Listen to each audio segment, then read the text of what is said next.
Hello, is it me you're looking for? It says I have a wonderful connection.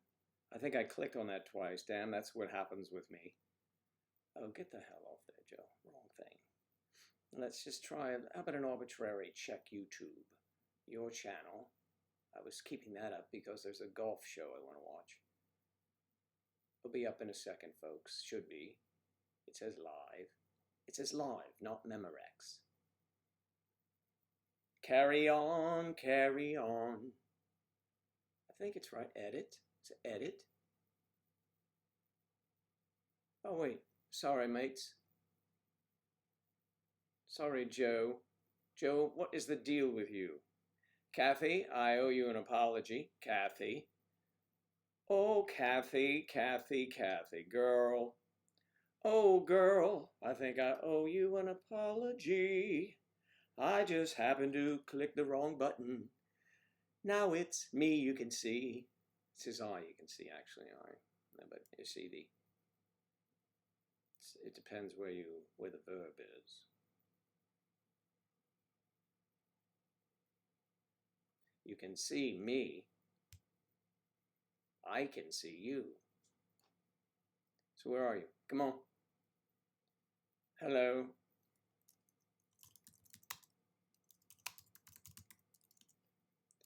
Yes, Kathy, yeah, you were right. I was up there ready to go at the 10:40 mark, and what happened is I had it on unlisted. That's bad.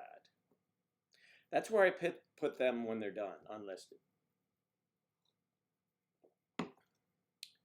Kathy is there. I don't even remember what I put up. Did I put up a new face or anything? Let's see, Joe. What you got, mate? On that then, will you? Look, see, I've got two of them. Me. It's the Joe picture. What was wrong with you, mate? What was wrong? How come you got all these things up here? It's because if you take one down, I edit this, and let me take it off. If it goes, I'll come right back.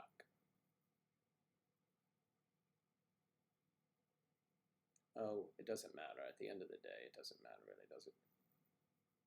It doesn't matter, so just leave it. Claire Anna, good morning. Joe. J-O-E. J-O-E. It's good morning, Joe, on a Friday. Claire Anna, how are you this wonderful afternoon across the pond?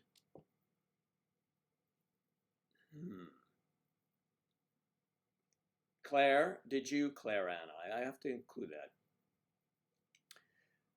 Did you send me a Skype to say hello? You may have done that.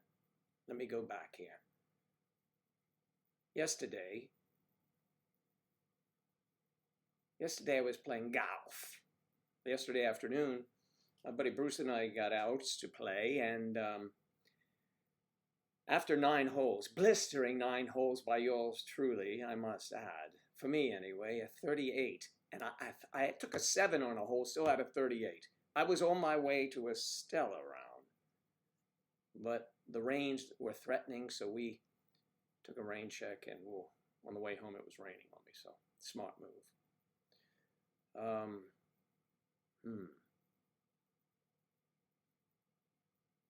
Claire Ann, I don't see you here. I do not see anything from you, dear. Okay.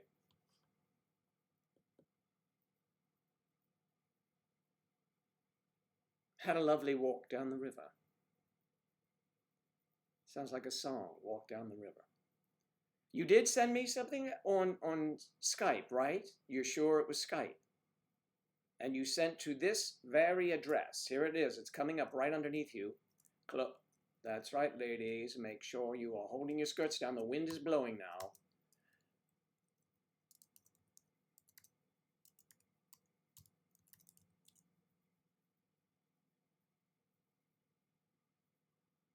No. That's all you need is that. And then you just go to Skype, and there you go. All right. All right, Striper. The Thames, down by the river. Oh, the River Thames. I've been on a cruise on the River Thames going under the bridge, London Bridge, and the other bridges. And I like looking off to the left or right and seeing that classic James Bond photo, MI6, sitting right there. So Narissa, good morning, Narissa. Good to see you. Narissa, Clarana, Victoria. Victoria, Queen Victoria is here. Princess Victoria, Lady Victoria is here. Never heard of Usk. Yeah, I've never heard of that one, Clarana. We can always do that, but we'd have to re-educate the entire universe. Okay, so how was everyone's day, last couple of days? I haven't seen you in 2 days, right? Oh, we have some news. We are on the air, which is really nice. Kathy, being the detective she is, brought to my attention the other day that she was watching a replay of whatever we did on Wednesday. And the only thing she could find in the chat column was her messages. In other words, here we have, Kathy, we have Clarana, we have Striper, we have Narissa. Everyone is here, and Victoria, they're all on top of one another in chat. You know how it is. But it only said Kathy, Kathy, Kathy, Kathy. She sent me a picture. Mine said nothing, nothing, nothing because I didn't type anything. But, so it was blank. It happened to Claire as well, so it would happen to all of you. We believe, and I was usually, let me just say this, usually when something is amiss, something is wrong, something is deemed bad, these are quote marks, bad, I am notified immediately. Your broadcast violated every conscionable law in decency, man. And if you don't behave yourself, we're going to slap your wrists or your hands or your fanny. No, my fanny is different than the girls' fannies in the UK. So, I was expecting some sort of warning and some sort of, admonishment at the worst. Nothing happened. They just deleted all the subject. However, this leads me to believe that nobody, no eyes, human eyes, checked everything. I think it was the bots. The bots picked up words we were using like, I won't say, like the crudest ones for, acts of pleasure. And it said no. Now, understand, we are not suitable for children, this programming. We know that. We've always been that way. I mean, no one denies that. It would mean reviewing the entire legal conquest of the entire conquest. But you can't even say, but, we will. Because they don't know one T from two T's. They don't know they're two T's from the hole in the ground. So let me just say that it's probably the bots that eliminated everybody's chatter as soon as they heard me say something that was not right. Usually we get a warning, like when I play music. You have violated the code. Yeah, okay. It says you will still earn, but you'll have to share money with the people that originally wrote that song. Who cares? Here's 5 cents. Take 3. I'll take 2. Let's move along. Because it all adds up at the end of the day to less than 25 cents. That's how pathetic it is. The wages in this country are terrible. This country being the internet. The internet is well underpaid, unless you're one of these people that gets gazillions of views and things like that. We don't. We are a live thing, and we have like 15, 10 people. Because word doesn't spread. Because if you're talking to your friend across a fence, you don't usually say, oh, you should see where I hang out in the mornings. Because you may not want to reveal it. Maybe you're embarrassed about your daddy. Maybe you're keeping him to yourself. Maybe you're doing something, I don't know. But so that way, you need to click on that like, the thumbs up, and we'll see if we can't generate more interest somehow. Okay, That being said, yeah, Jennifer's here. Jennifer is my resident nurse, Nurse Ratchet. She's taking care of me sometimes when I need medical advice. Yes, Linda. Look at Linda. Isn't that love? Linda, so nice of you to say, love. Love it. Yes, I do. I do. So, yeah. The things Princess Victoria, Lady Claire, and Claranna, and Kathy, and Nerissa, and Jennifer, and Linda, and even Striper, Nerissa, and Sarah. Sarah comes in occasionally. But her less, though.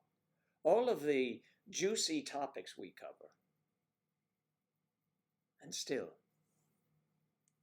they do something to me. They eliminate all the chat, so I cannot go back there and put all of those comments in the book I'm writing. There is lots of interest here. 22 years ago, I saw Jimmy Page and Robert Plant at the Miami Arena. It wasn't Miami of Ohio. Of course not. It was Miami of Florida. How time flies. Robert Plant. Jimmy Page.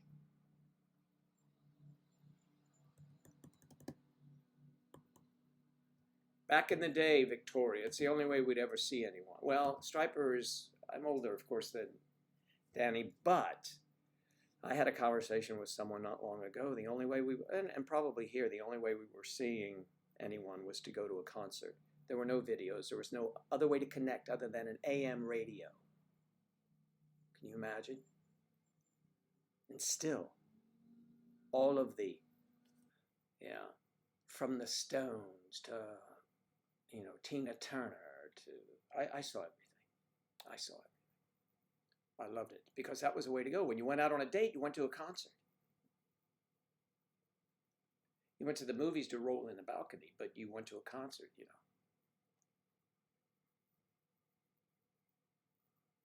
Some concerts, you would smell the weed before you got out of your car. Hey man, you holding? Yeah. Shit like that.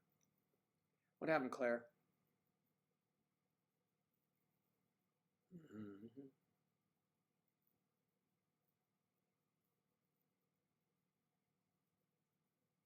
Still never been to a concert. Yeah, I know the quality wasn't good, but we had an impromptu concert one night out here. I'm not going to say the artist because we don't have the best equipment yet to give you what you need. Did you ever see the Stones in concert? I saw the Rolling Stones 2 times. Yes, two times. And on each occasion, they were fronted by, one time was Gladys Knight and the Pips, and one time was Martha and the Vandellas. And you can all look up those, Martha and the Vandellas and Gladys Knight and the Pips, and I saw Ike and Tina Turner, then just Tina Turner. She was always fronting a bigger band, believe it or not. I mean, she was a draw herself, but in the scope, she was rhythm and blues, but in the scope of, music of the day, rhythm and blues had their own concerts, of course. I saw the Temptations, all those, but usually they would front a bigger rock and roll band. So they put it all together because they were packaged by their promoters, and it worked out great. I mean, you had mixed crowd, you had great crowds there. From all the concerts I went to, I never saw one police bust. I never saw any fights. Everybody was either too high or nothing. It was just enjoyable. Today, you would take your life in your hands, I think, if you were getting one of those gatherings. Well, now you couldn't because, hey, excuse me, you're not 6 feet away. Here's my ruler. And a fight begins. We've already had that in Florida. So the mayor of one of the areas in Florida, as many of you know, there's reefs And so we have causeways. So if you go from Miami over to Miami Beach, you're going on a causeway over the river or intercoastal. And on some of those causeways, they go over water, and then they go on land, and then up over water. Well, the part that is land, sometimes there's beaches on both sides. Okay, it's very beautiful. And people are over there picnicking and having a good time. But the big beach is on the ocean, but they're having fun there. They're jet skis and all of that. It's quite lovely. It's idyllic. But however, I don't do that. So those people are having fights because of personal distancing. They're having fights.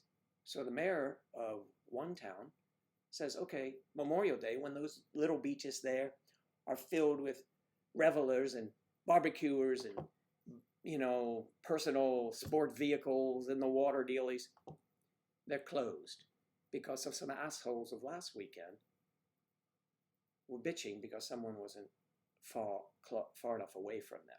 You get away from my family. You need to be 6 feet away from here. I'm going to shoot your ass. That's the shoot your ass voice I use. I'm going to shoot your ass. And the ass part is going to be deleted, of course. Anyway.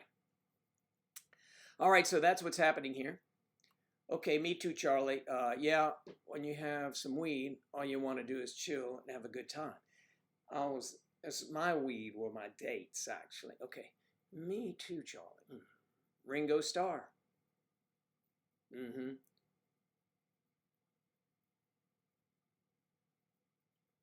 The Manchester Arena. Yes, I remember that.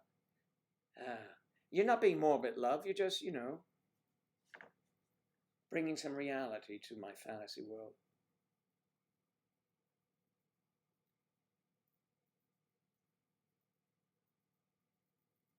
Yeah, they're going to do away with that 6 feet, 6 foot, the measurements.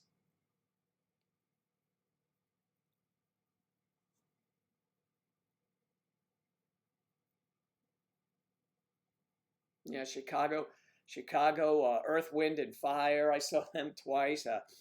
I can't even remember, honestly, all of the ones that I've seen. All of the acts I've seen. I've told you before that I saw Bette Midler, and she would go for a change of clothes or something, maybe halfway through, or every other, whatever it was. It doesn't matter. And she said, my musical director, he's new, give him a round of applause. Listen to my friend and musical director, Barry Manilow. No one knew who he was. It was like, hey, that guy's pretty good. He's got a future, you think? Anyway. So I saw some great things. I saw Steven Seagal's sister was one of Bette Midler's backup singers I've mentioned here before. Katie Seagal. Peg Bundy. Yeah.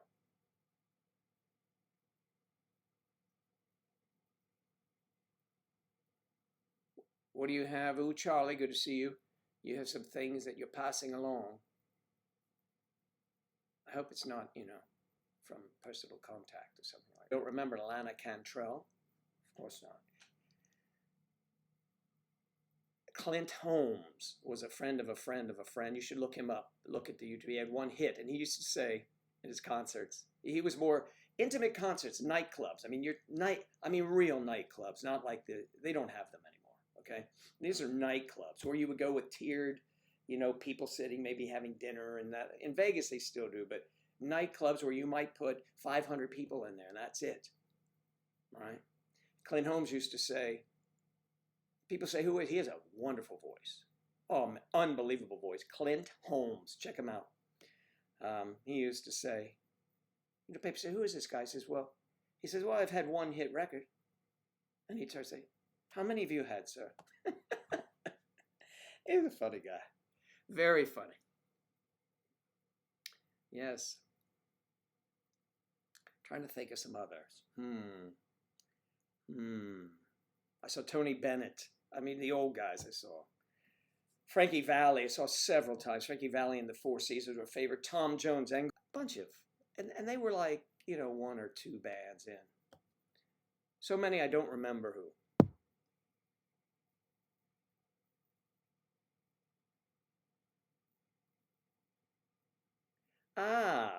Striper, you may know Jerry Sloan, who was the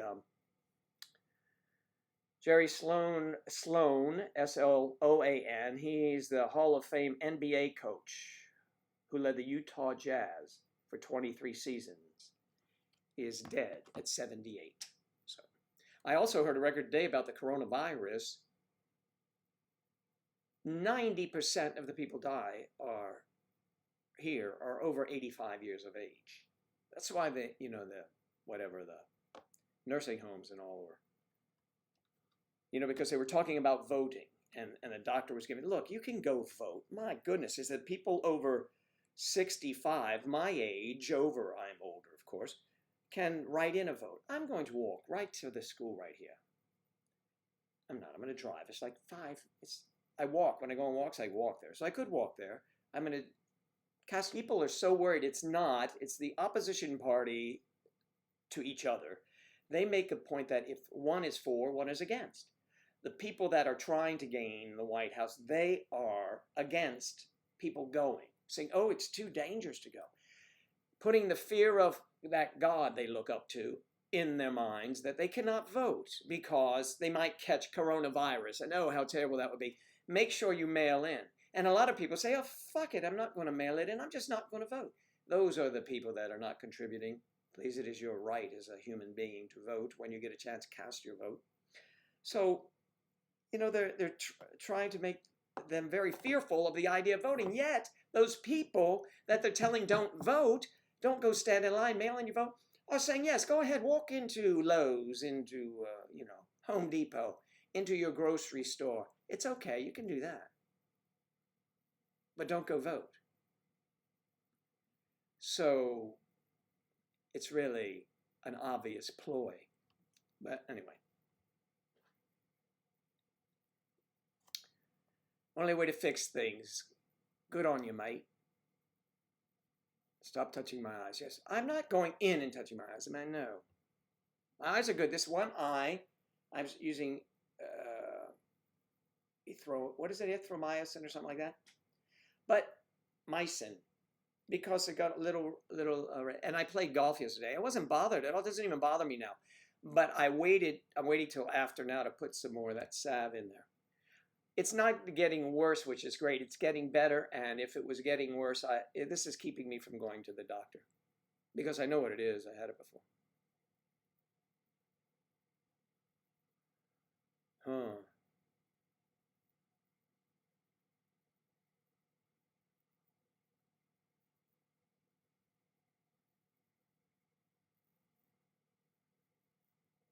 Sorry if you don't vote. I don't have any time for your opinion. It's better. Yes, I mean, you really have to vote. Jennifer, where are you going? You going to get sleep?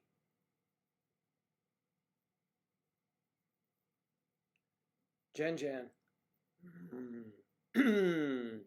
I always touch my face. I wasn't under my glasses. Maybe I did and didn't realize it.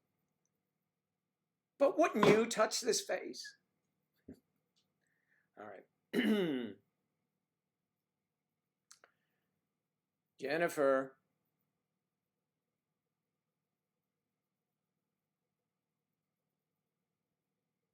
Geez, Jennifer, you're taking your ball and going home, huh? But just because you don't, but maybe we could all get together at a concert, and then we can all say we went to the concert together. 6 feet apart, of course.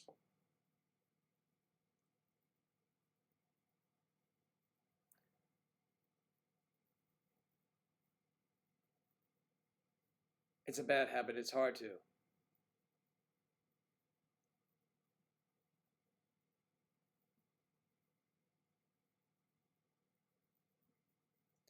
All right, well,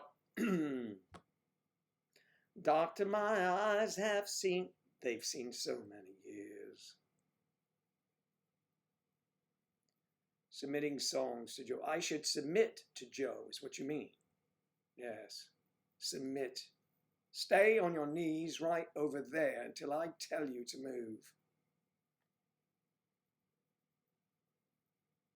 There's plastic on that floor, so don't you worry about anything.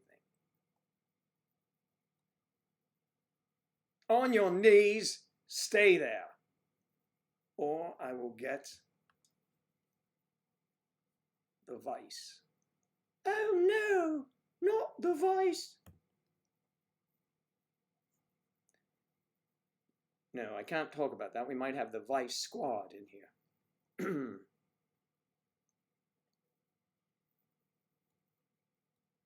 Yes, Lana Cantrell. Right. Lana. I saw her in 1972. Actually, I saw her. Disney World had just opened up, and I had Liberty. Liberty in the Navy means you get to go out and have fun. You don't have to work. But I was in boot camp. They had a boot camp in Orlando, Florida. And the Waves were there, that are the women who were in the Navy. And we were able to mingle with them. And and some of my friends and I saw that Lana Cantrell was appearing at the Contemporary Hotel, you know, the one that looks like an A and the tram goes right through it, up on the roof, inside, of course. There was a nightclub up there. It was quite a view, and she was the act. And I said, come on, man, you guys got to see this girl. And they look at me like I'm crazy. They all want to go drink and chase women. I'm like, I'm telling you, this woman has got a great voice. Don't worry, the other will come to you. Edumacate yourself. Sit here, listen to the music. Some of those guys, probably the only class they had was when we went to see that. All right. This place is fancy, Joe. What the hell? This is going to cost us a fortune.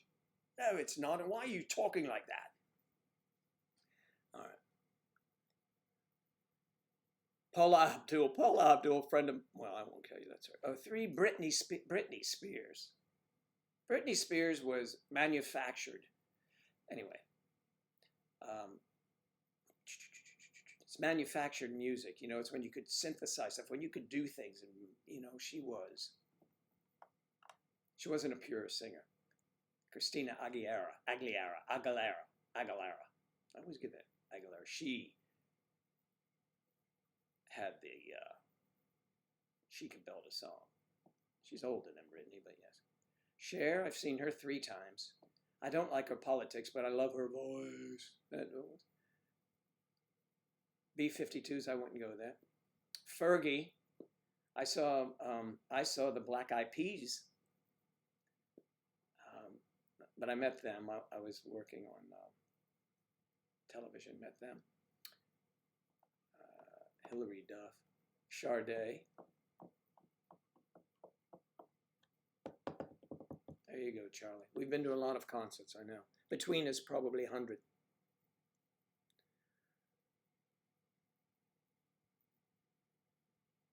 That's right. Doctor My Eyes.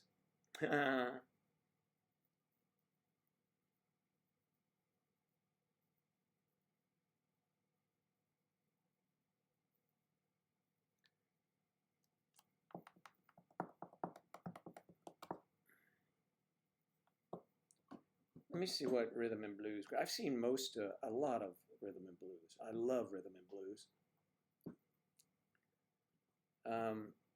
Of course, The Temptations, several versions. 4 Tops. Gladys Knight, saw her. Aretha was good, and but I saw Martha and the Vandellas. You guys may not know, but they were excellent. I love it, and the harmonies and the outfits and the dancing, and oh man. I saw the Beach Boys when they wore white pants and red and white striped shirts, okay? Well, East Coast girls, you know, that kind of shit, all there. And then everything changed in apparel and music. And you cannot imagine, except for rhythm and blues, but what individuals, yes, they change. But you could not imagine the disappointment for me when I went to see the Stones, who were, well, the first time I saw the Stones, they were like all dressed together, right? But the Beach Boys and the Stones were together or something like that. I don't think so. They're both headliners. But this is my point. I saw the Beach Boys with the white pants and red and white shirt. And then the next time I go to see them, I'm telling my friend, oh, where do you see them in their outfits? They're cool. We're like, hey, when are they going to start? Suddenly the music starts. It's the Beach Boys. They're just wearing jeans and T-shirts and stuff. And I was like appalled. The fuck is this? You don't dress up. You're doing a concert. And of course, it was the beginning, the advent of people doing what they do now. They just show up and they do the music. It's about the music, not that. But early on, and especially like the Four Tops and the Temptations, all the dancing synchronized and wearing the outfits. I saw Little Anthony and the Imperials, and Little Anthony was in a red shiny silk suit and the other guys were in blue. Man, that was some cool stuff. I mean, come on. I loved it. Anyway, but I'm old, so you won't get to see that anymore unless they do a revival of that old stuff. Tony Braxton, of course. I like Tony Braxton. I've seen Rare Earth in concert. Remember them?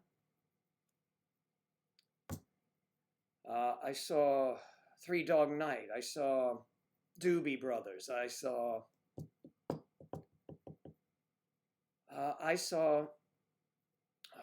the hell was their name? I saw The Fifth Dimension, I mentioned a couple times.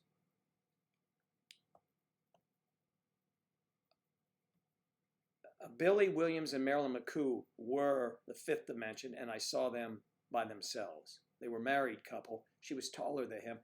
They could sing their asses off. God, they were good. Look up some Fifth Dimension. See Marilyn McCoo and Billy D. Not Billy D. Billy Williams. I think his name is Billy Williams. Check them out. Good tunes.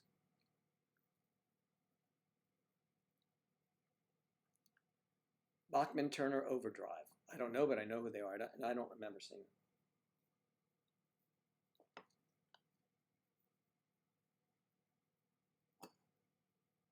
Squeeze. Don't know Squeeze. Yeah, you know, I don't really, on my Sirius XM radio, even in the car, if I listen to music, it's 7 or in the 70s, because I know all the songs, and it's not, you know, and the 80s, I listen to 70s and the 80s, but I really prefer the 70s. And of course, I know 60s and 50s stuff, but, and 90s, I like, you know, I love music, all music, so. But I listen to things like the love songs, I love ballads.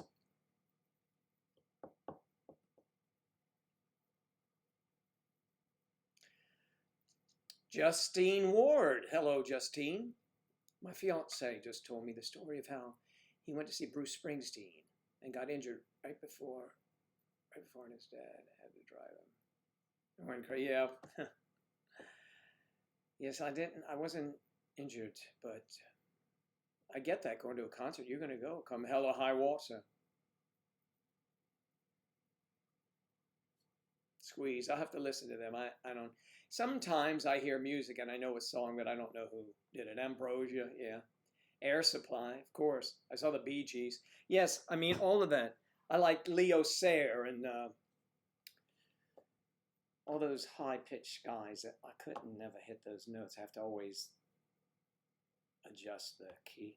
I'm always doing that. Always, usually.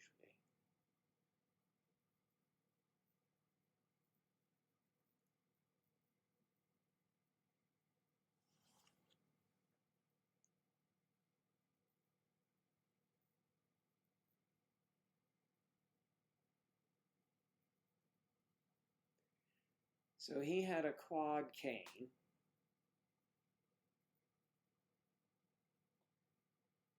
Headbang on the band Muse. Muse. Up the Junction. All right, I'll listen to that. I'll write it down. I'll see who they are. I probably know them. Again, I don't always know the name of the group.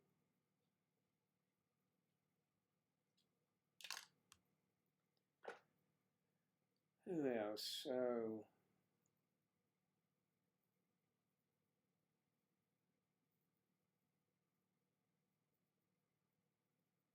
but probably Brett is another group, yes. The best duo group ever is Hall & Oates. Righteous Brothers I've seen. I didn't see Hall & Oates, so.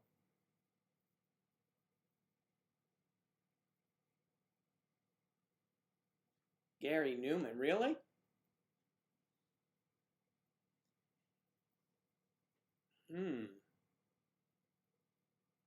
Michael Bublé. I saw him, was not too impressed with him, but I saw him in a different light than you would have seen him. I saw him in rehearsal on Saturday Night Live and thought, who is this guy? He's awful. And the thing was, they were trying to get this number, couldn't get this number. It wasn't working for him. Where I saw Bublé there, but I also saw One Direction. Is that who they are? These kids. How you doing, sir? Good. How are you? Good. Let's see. I didn't know who they were. I said to somebody, who are those kids? They're the musical guests. Oh, great.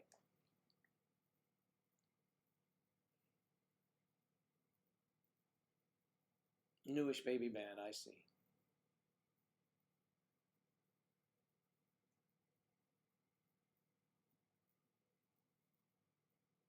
I remember vividly. They're walking down the hall saying, hello, sir. Hi, how are you? How you guys doing? Good, thanks. Hey, how you been? And I had to ask somebody, who are they? Joe, they're the musical guest. Oh, never heard of them. All right. Except I had heard of them.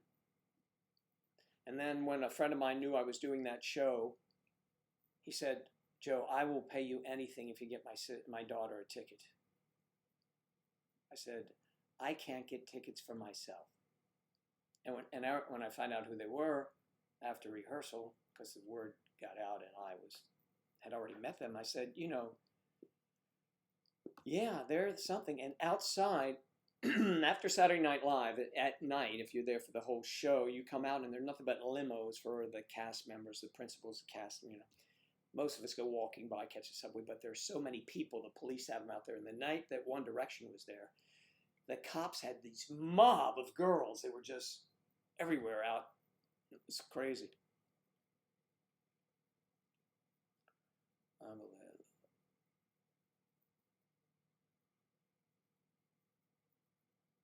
Harry, yeah, Harry Styles. Yeah.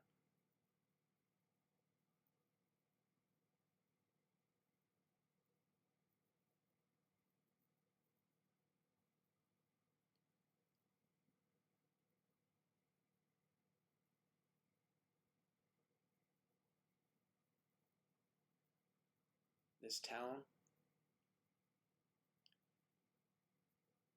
Is that 9-inch? What? No. 9-inch nails? No. I don't know. Oh, One Direction. Niles. Okay, I got you. Gino Vanelli.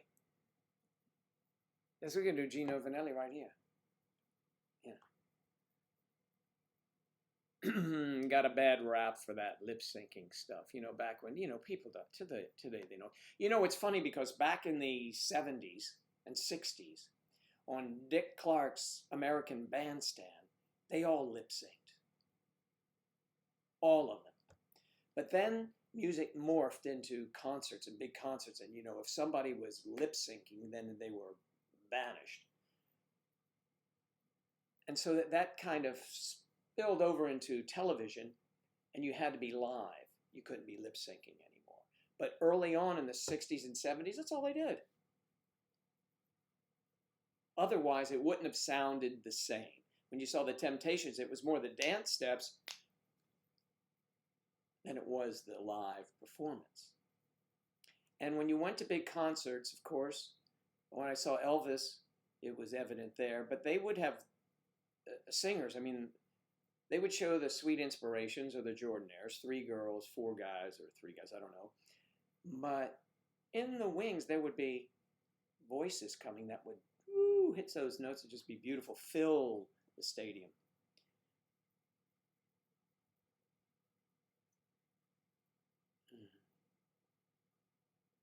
Yes, I wasn't really into 9-inch nails. I mean, I wouldn't know their songs. I mean, maybe if they had hits, I would. Only if it was crossover music and it wasn't like really heavy duty.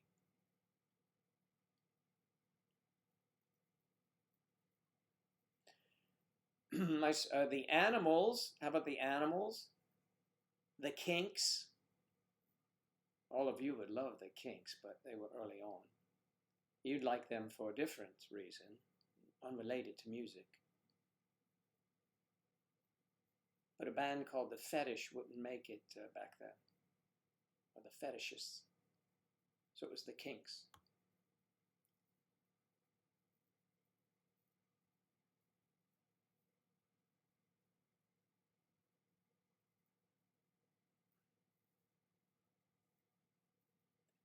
I'm trying to think who else we saw. We didn't stop at music, though. I've been over with all the comedians, I would see. It was very big deal, big timing. In Washington, D.C., where I grew up, that area, one of the coolest places to go was Blues Alley, it was called. I don't think it exists. I know the alley. I used to live right across from it, and we walked down there, you know. And, I mean, I was 60 yards from a place called Blues Alley, and you could walk down this alley. At night, you hear the music, and the door would open. It was just so, that was kind of like New Orleans. On every corner, you know, it can be raining, it can be cold, and whatever, and they open up, you hear that music, and it just draws you in. In New Orleans, you are drawn in every corner. You hear music at night, you know, if you're out having a good time, oh, let's go stop in here. That was the draw. Obscure musicians, but great music.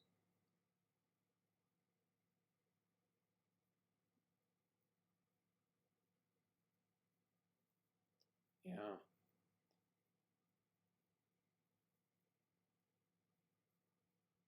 Now, top 40 was what? Top 40 encompassed everything except heavy metal. Top 40 today, if they play back top 40, they are playing solo artists. They're playing groups. They're playing Motown. They're playing Motown. It would be top 40 because a lot of it crossed over. My Girl was rhythm and blues, but crossed the top 40. You know, many songs like Sugar Pie, Honey Bunch, you know. I consider that bubblegum music. I didn't, and bubblegum music, B.J. Thomas and, oh, who else was bubblegum? All those music, some of them cross over into top 40. I like to be more specific when I listen on the radio. I'll pick 70s, only 70s artists, only 90s artists. And then you can differentiate between genres, which is good. They'll do that, they'll isolate. Only rhythm and blues in the 90s, that's all you'll hear. Rhythm and blues in the 70s, 60s. Yeah.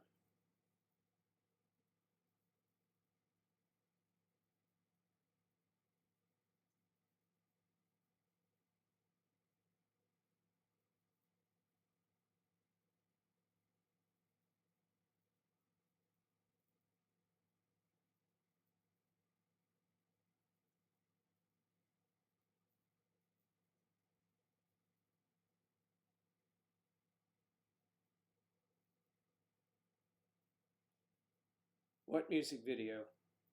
You never listened to top 40. You listened to top 40. You didn't realize some of it because they roll them now and they would fit in there probably. But the era you probably did not listen to that I'm referring to. Of course not. You weren't around. My son listens to it, who's 30 years old, because he was brought up with so much music with me. And he listens to all of the old groups as well as the new ones, but he knows those. It depends on who your parents listen to.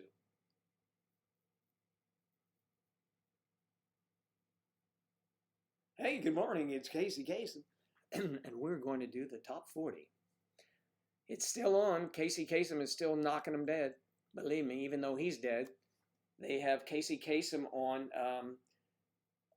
Sirius XM radio every Sunday still. It's the old shows. Because the music is relevant. Just a moment. Who do you want to send it to? I wasn't going to send it to anything. What were you talking about, Siri? Who do you want to send it to? I want to send it to Mr. Postman. Your message to Post Insurance and Financial Inc.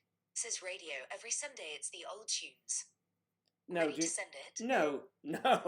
Do not send that to my insurance company. Are you out of your mind?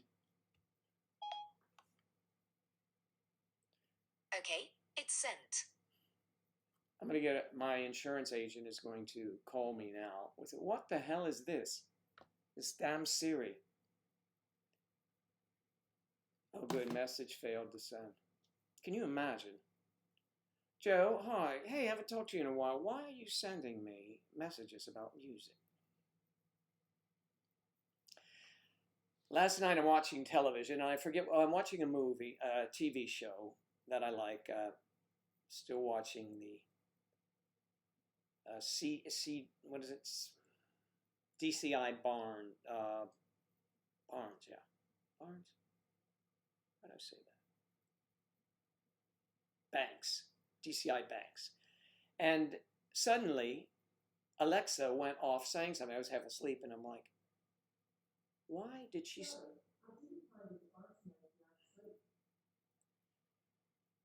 Why did she start playing music? All of a sudden, no, it was news came on. So I get up. I didn't do anything. I roll back what I was watching. And sure enough, someone had said the name Alexa. And it sounded like news. And she played the news. I mean, they're very touchy. And then I made the mistake of saying to, what is it, Google. I said, hey, Google, what was the news? Or maybe it was Alexa. I'm sorry, I can't talk to Alexa, Google said. You're thinking of Alexa, not me. They hear everything, man. I mean, it's just really weird. DCI Banks, love DCI Banks. She is chatty. So is Siri. Siri, let's see. Let's see what Siri is wearing today. Siri, what are you wearing today? In the cloud, no one knows what you're wearing. I like that. Yes, that's nice.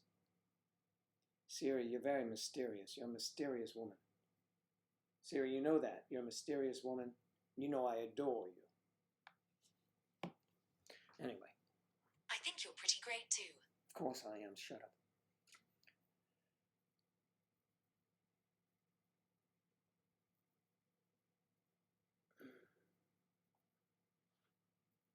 No. Joe, do you link SNL skit Amazonic? I didn't see that. No. I'll look at it though. I think I did. I don't remember. Alexa for seniors. Oh, that's funny. I may have seen it.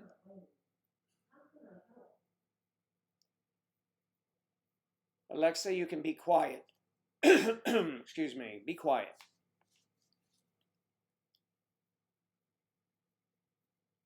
Siri thinks I'm pretty great.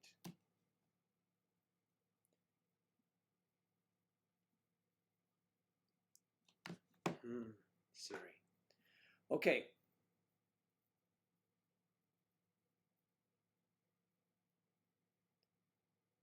Casey Kasem is still on the air. You can get him. They re-record on Sirius XM radio. Just check it out, and you will get. Let me see if I can pull it up for you.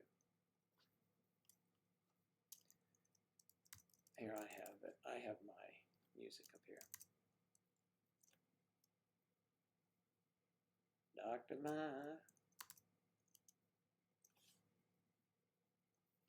I'm going to find it for you, so those of you interested in such things. Top 40.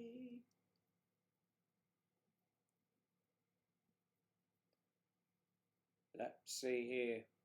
No, I'm already a member, you clowns here. They see the sports comes up right away for me.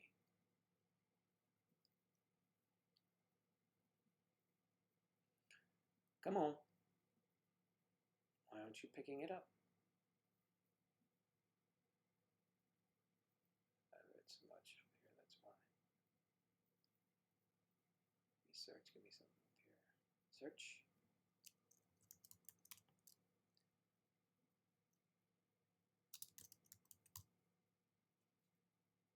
Here's some memories for you guys. You ready? Hopefully. Should Oh, it's on. See, they don't let you play it. It's on tomorrow from 6 a.m. to 8:15 every morning, or on the weekend maybe. You can get it, but it doesn't let me. The other ones are archived. They're not his own archive because he is an archive. But they don't. You have to play them in real time, and I guess it's a draw. 6 a.m. Casey Kasem's American Top 40, and it's the actual shows that he did back then. So on Sirius XM. Maybe I get a recording of that. I can probably do it on YouTube, but then they'll violate the law and all that kind of stuff. So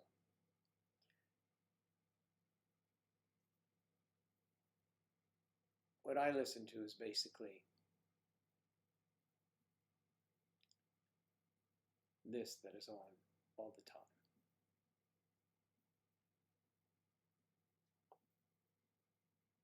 Dollars back in your pocket. Give my office a call today. I guarantee if we take That's a commercial. I guarantee I don't listen to that. But I listen to NFL Network, so it's NFL football. Here's a Fleetwood Mac. Fleetwood Mac was good too. Yeah, Fleetwood Mac. Iconic artists exclusive. Then we have Guns N' Roses. We have the Rolling Stones. Prince. Prince is good. David Bowie. And there's George Strait. Moving the Chains. That's my favorite show, Moving the Chains. It's a football show that comes on in the afternoon from 3 to 7. Fight Night, Fox Sports. You know, that's pretty much it. Here's a Memorial Day soundtrack your Memorial Day. Music channels for your long weekend. Listen, mate, it's long weekend. The whole damn time is a weekend now. All right. Back to the action. Hey, there you go. George Strait. There you go. Jinx.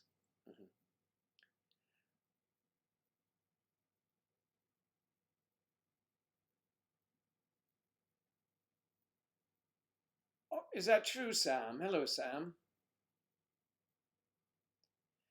A lot of parents are realizing we didn't do a bad job after having to homeschool.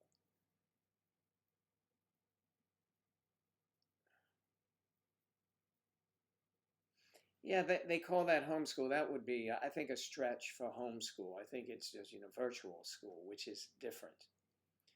I guess they call it homeschool, but to any parent that is homeschooling a child would say, if it was only that easy to let them sit in front of the computer and not do anything. I don't think if you were homeschooling, you would homeschool that way. Maybe a little bit of video, but most of the time it would be you going over lesson plans and all, right? Perhaps I'm wrong. Perhaps everything is on video now and you don't care. I mean, you don't need a babysitter. That's what television's for. We all know that.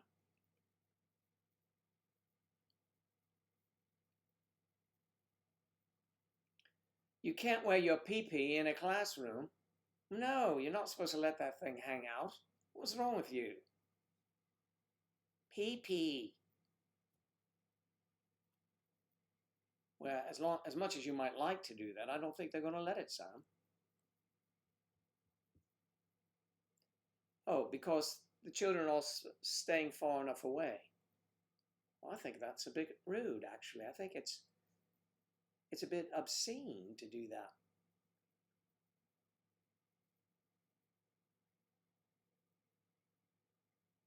You might catch a virus or something. Well, I'm the only one in my home, and I don't walk around with my pee-pee out. I mean, I could, but why?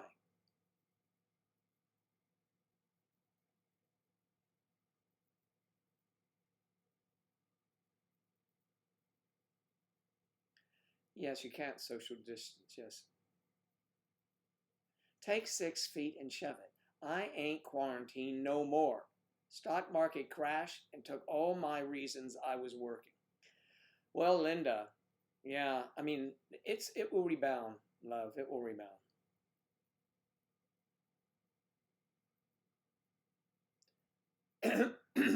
Sam, put the magnifying glass away, mate, please.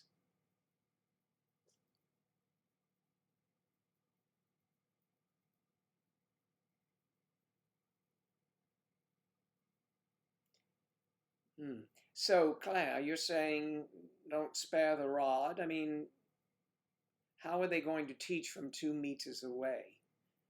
Well, they would, you know,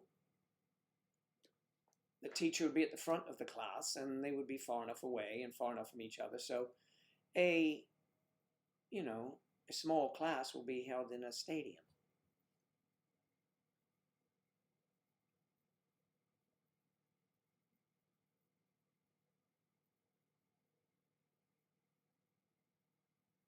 I know that you love the rod. You would never spare any rod.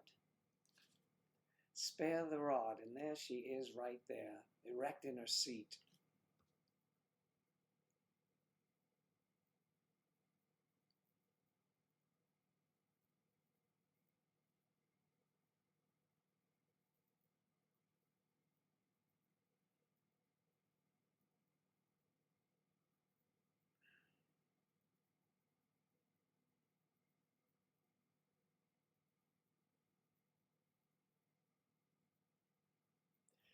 Well, excuse me, I don't blame you, the teachers there.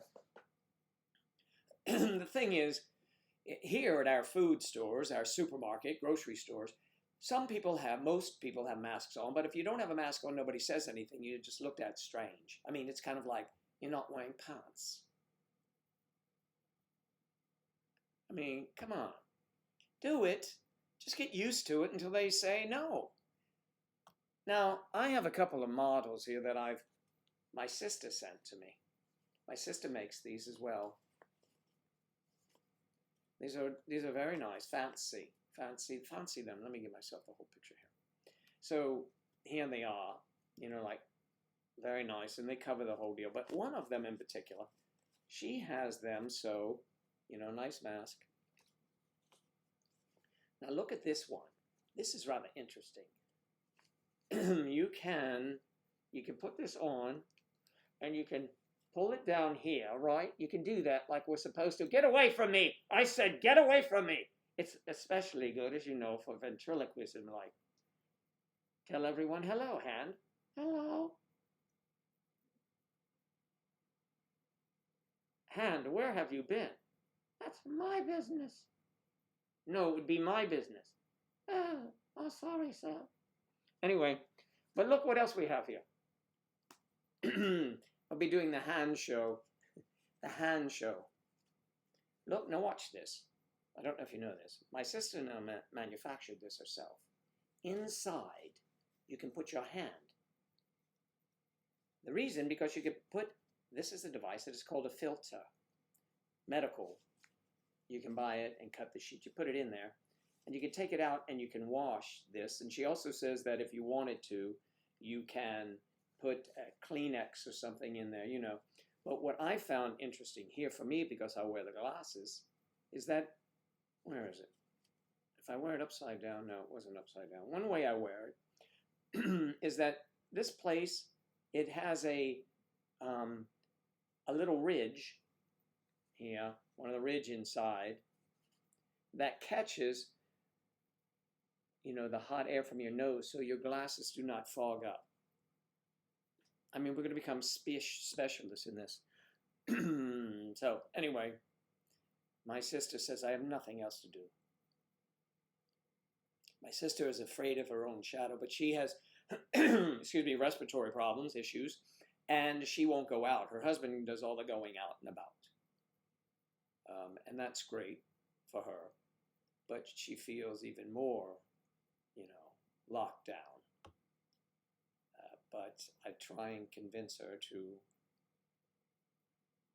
you know, go outside, get some air. She does. She said walks the dog around the block, but that's it. Me, I go out, and the people in her neighborhood play golf too. And she said, but people go out and they play golf and they don't wear masks. I say, well, no, we don't wear masks to play golf either. Not unless we're convinced that it's flying through the air from all over from the beach or something. And then I heard that now they're saying it is not so much transferable from hand to hand. You touch someone and all that. Did you read that? They're testing the life of the virus living on a flat surface, inanimate object. And it seems there's little worry there.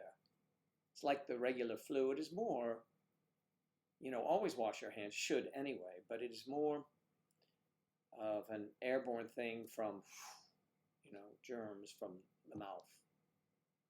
I imagine if you're having sex, that could hurt you too. Anyway. I mean, it can't hurt, but you know what I mean. Very intricate. Did I tell her those jokes from Saturday? Excuse me, what jokes from Saturday? Remind me. What did we tell jokes on Saturday?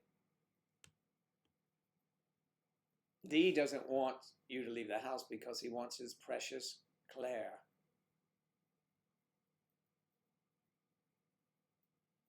Sterile and clean and lovely as she is.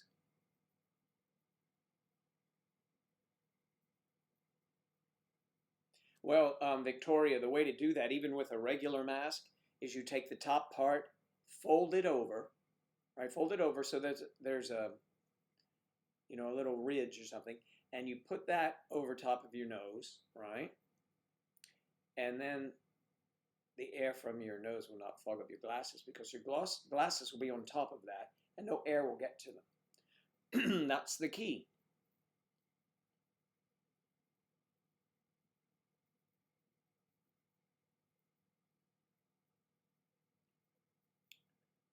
Yes, well, absolutely, that's the last thing you're worried about.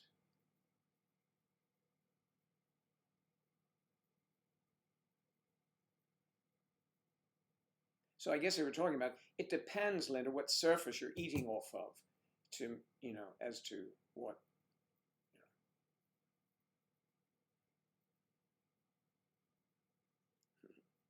you know. Yeah, that's exactly right, Linda. It's been a real problem for me.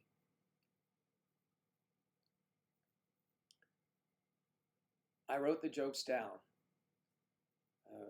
Yeah, you were telling, oh, those jokes. No, the washing machine and the baby. How disgusting. I'm not going to tell my sister that.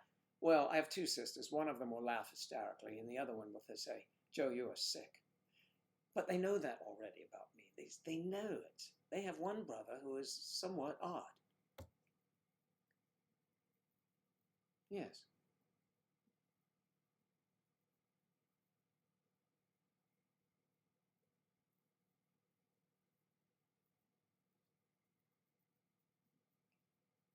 No, I sing my COVID song. That's how you lure them into the bedroom. It's such a sexy tune. Yeah, I remember them now.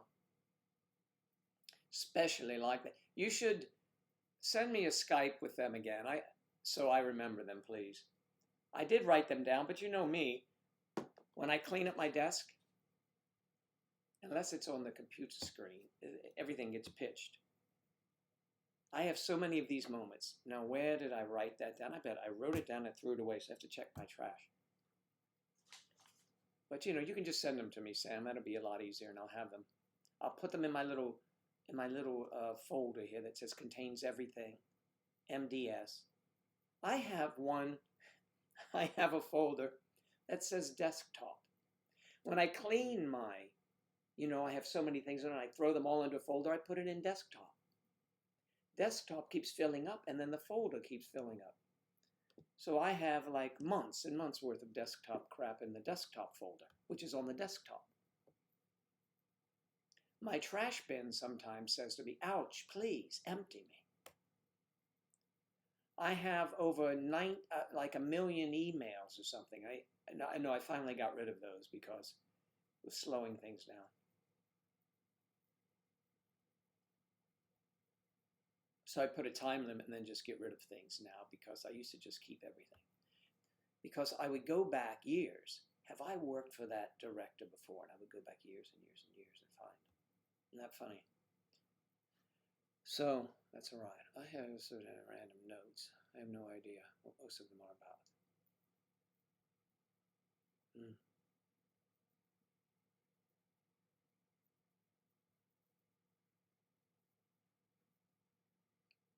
Yes, send the 2 baby jokes on Skype, won't you please? So we'll have, the author's name. And it will be, let's turn another page. That should be the name of your website. List your jokes. Turning another page. That was a joke back in the day when I was working in DC years ago in my own business, and we worked on Capitol Hill.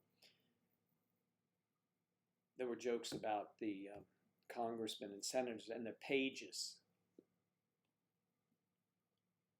How do the congressmen and senators have fun in their office? They turn over another page.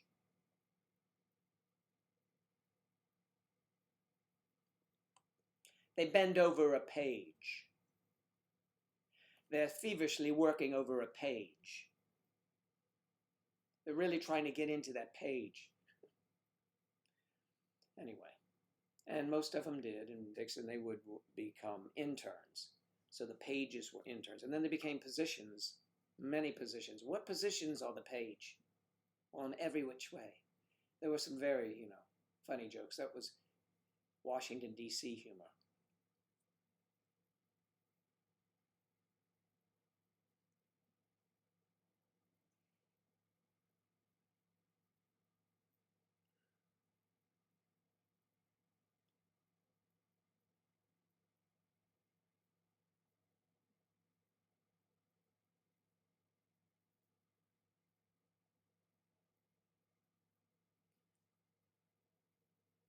You were not? When were you? When did someone think you were, Victoria?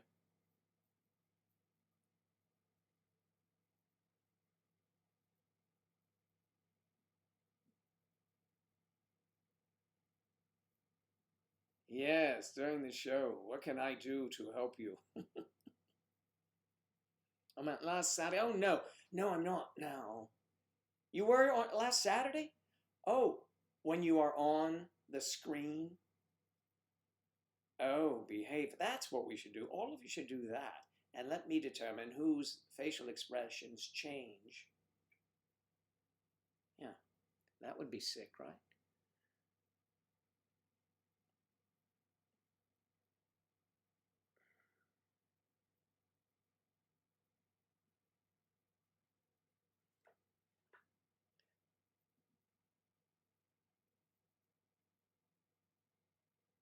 We'll keep an eye on you, Victoria, next tomorrow night.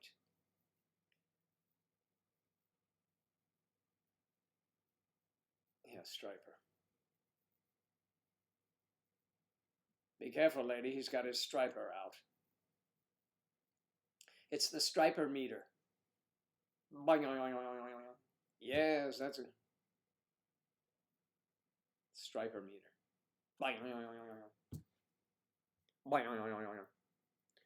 Okay.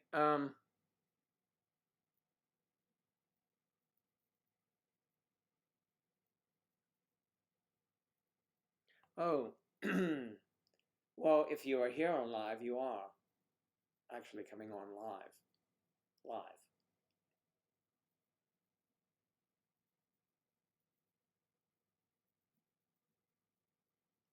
And what is Kathy doing now? Oh my God, I'm so excited. My dew dryer. Oh, nice.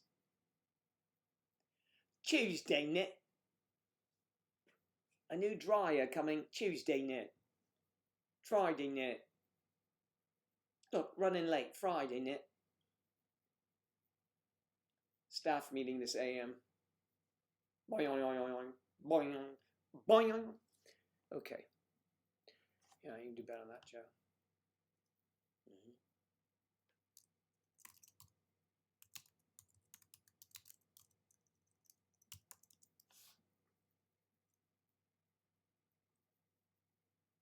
That's not it, Joe. Hold on.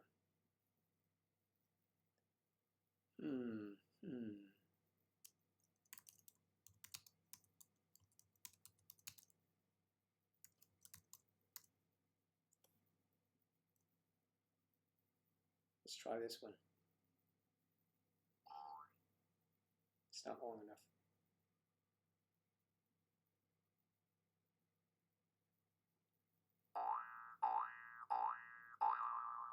There you go, Striper. That's the Striper sound.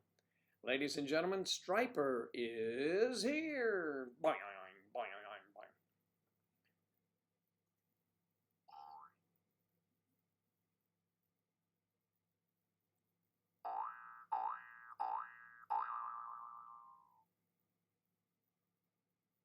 I gotta get this. That's better. No, go back, mate. It's too short.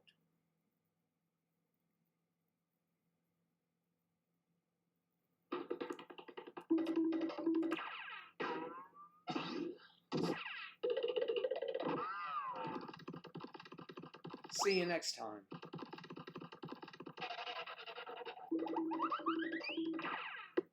I love those. That should be my intro.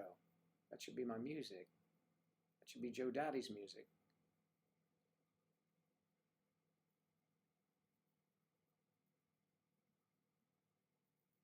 If you had a pound for that every time, well, if you were being pounded, you would say, oh, that's not long enough, it's not reaching.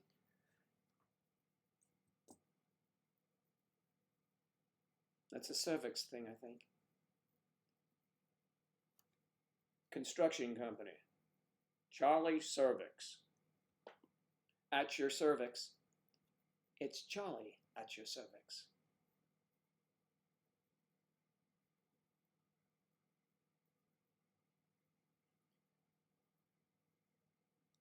It's 5:55. Yes, it's 11:55. Only 4 hours, right? Is that 5? It's 12. No, it's 5 hours. Get with it, man. It's 5 hours. I know it's 5 hours. So it's beyond cocktail hour for you. And for us, it's only 5 minutes till it begins. You know those Yanks. You are a Yank, though, Linda. You're a displaced Yank. Misplaced Yank. Probably enjoying a wonderful life over there. Over there, over there. No one asked you, Sam.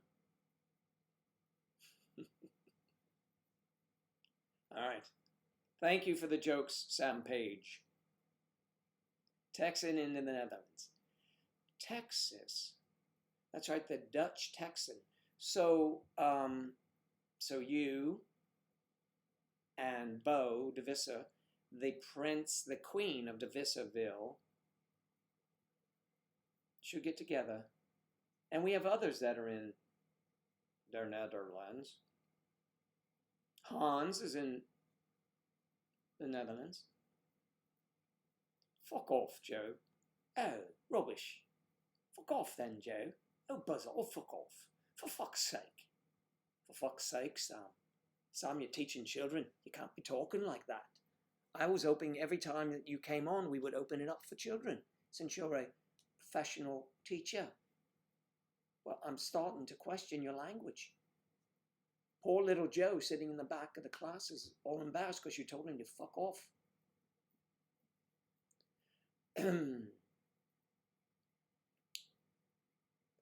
Bo's Netherlands. Yes, Bo's Netherlands. Oh, the Netherlands. You should say Netherlands. It's kind of like her nether regions. She's in the Netherlands. If you're not careful, man, my hands start talking again. All right. Well, this isn't just like the class you hold with your youngsters. No, there's not much. Not much. It's not child-friendly or safe. That's what they used to call condoms. Did you know that? Here, at one time, or I think it was different regions of the country, but my friends from New England used to call condoms safes. Yeah, I've got to go buy some safes, but they didn't talk about it as park the car at Harvard Yard, let's grab some safes. We're going out on a date, I'll need like a half dozen safes. Sam, you would have been a safe cracker. That's a double entendre, triple entendre in there.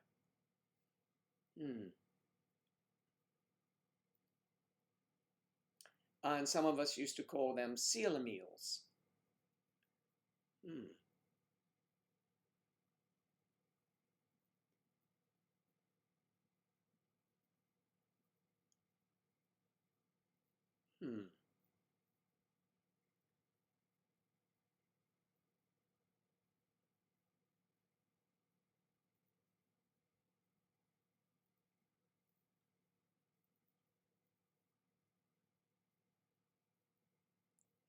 You're a safe cracker. Safe cracker. It's a double entendre, triple entendre actually. The safe is a safe would be worn somewhere that you're very much interested in. So there you go one. It's not so safe with you around. You're getting to it, so you're cracking that, right? Or you're getting that safe cracker, right? Isn't that the double entendre? It's a safe, it's a condom. Where you're going. It's seal a meal, Sam. I mean, you know, take one with you.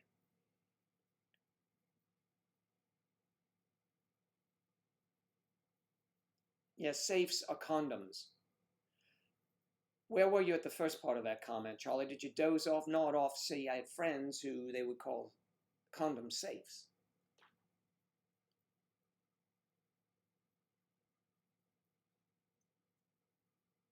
Rubbers. Condoms, rubbers, and safes were all the same things.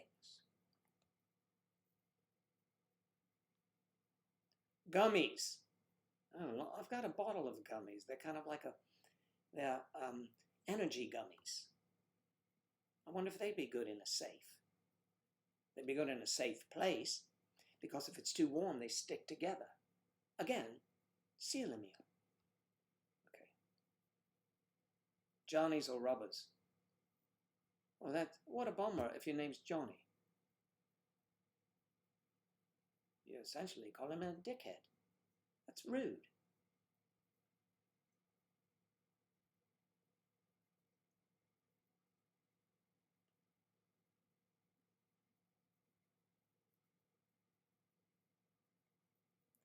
Yes, of course not.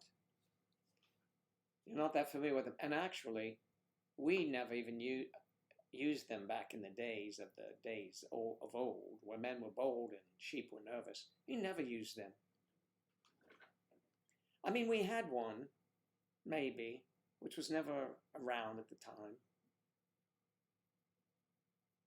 Remember that? Remember that? Do you have a condom? I don't even remember that question being asked.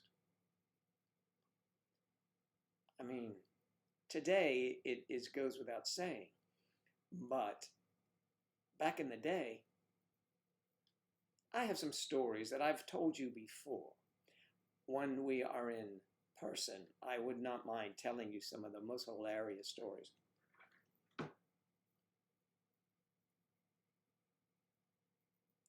Well, there you go. You're not a latex person.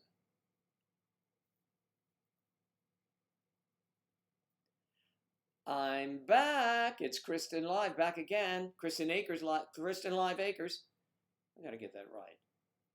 Of Kristen Live Acres on YouTube. Make sure you check her out.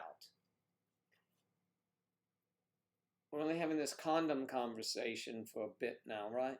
Sounds like I missed something. No, it's seal a meal. You missed that, the name for a condom.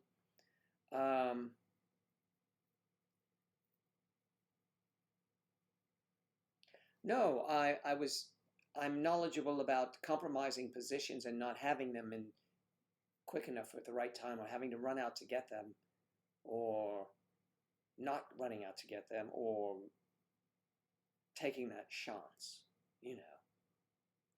They didn't have the morning after pill back in those days. If they had had those, we'd been handing them out like candy.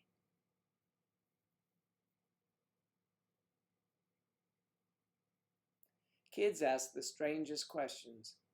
Okay, those are always funny.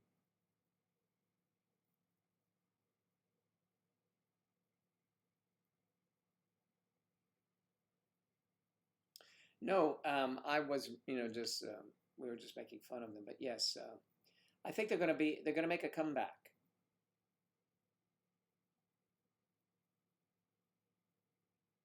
Just saying.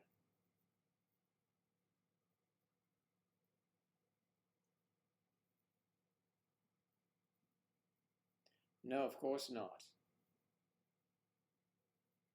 Yes, I mean, what is the purpose? You don't use the condom there for that, but you put one on so someone doesn't get pregnant.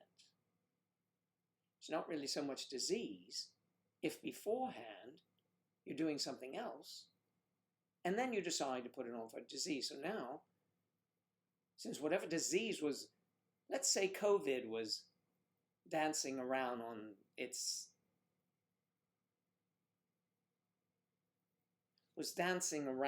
this, let's say it was dancing around, and you might be doing something that,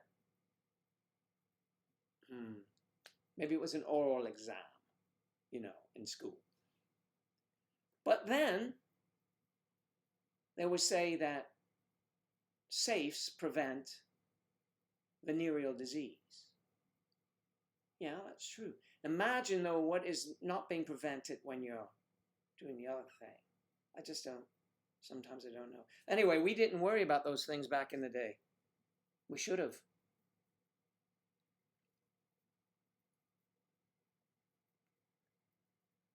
Yeah, it's like edible undies, right?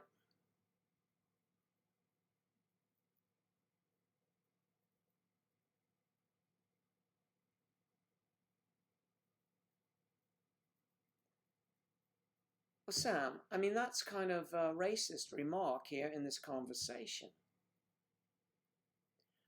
You're just ordering a Chinese for me and my housemates. That's not a Chinese. What?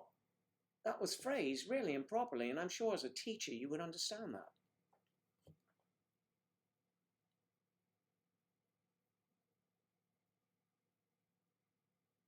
2 to 3 minutes.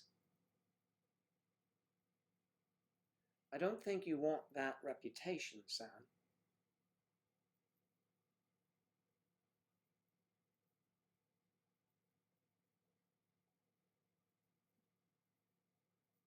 Kama Sutra, of course.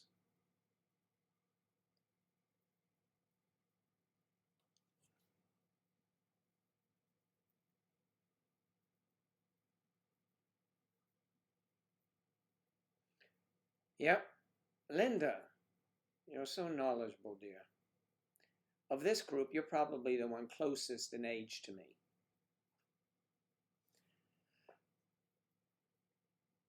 Probably, I'm saying, and I could be speaking out of school, but Sam would tell us because he's in class now.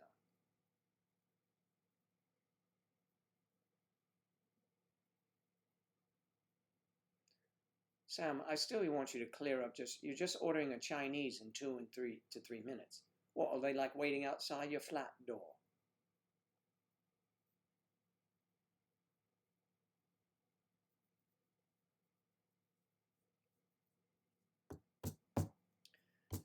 Yeah, I figured you were pretty knowledgeable there of that, yeah.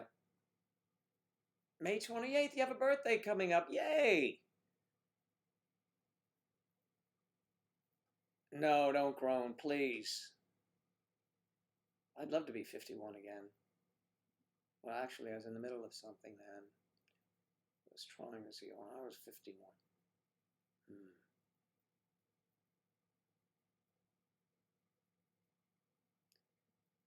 was 16 years ago. Good Lord.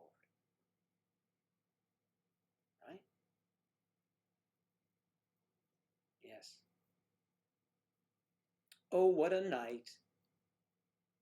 Thank goodness for the pill. Right on, sister, whatever that means. It looks like this. We did this when we used to play football at a diner counter. We put this up, or this up for like a field goal. So you kick the little, anyway, match packets.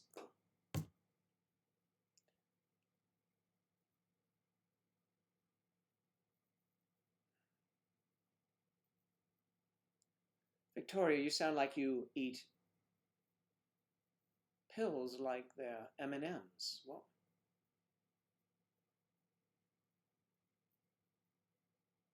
Or sugar packets. Yes, sugar packets. Oh my God, yes, we used to do sugar packets. And then we'd also do those, we would make the footballs, those 3-point little things out of loose leaf paper. Loose leaf paper, Sam, in the teaching industry, that used to be very important. I'm sure you don't use paper anymore. I mean, because you don't use condoms. Oh, maybe you do. You're young enough. You have to use condoms.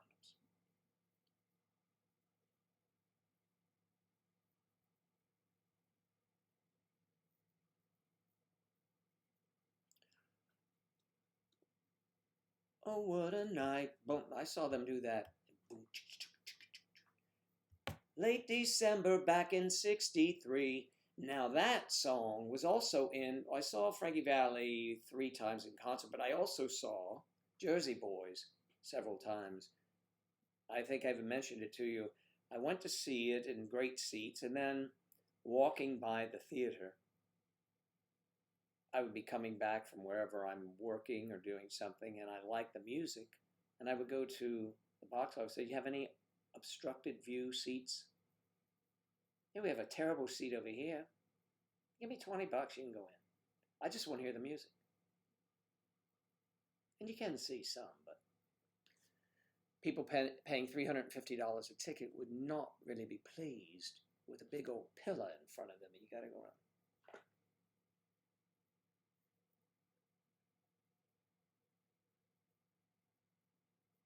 Mm-hmm.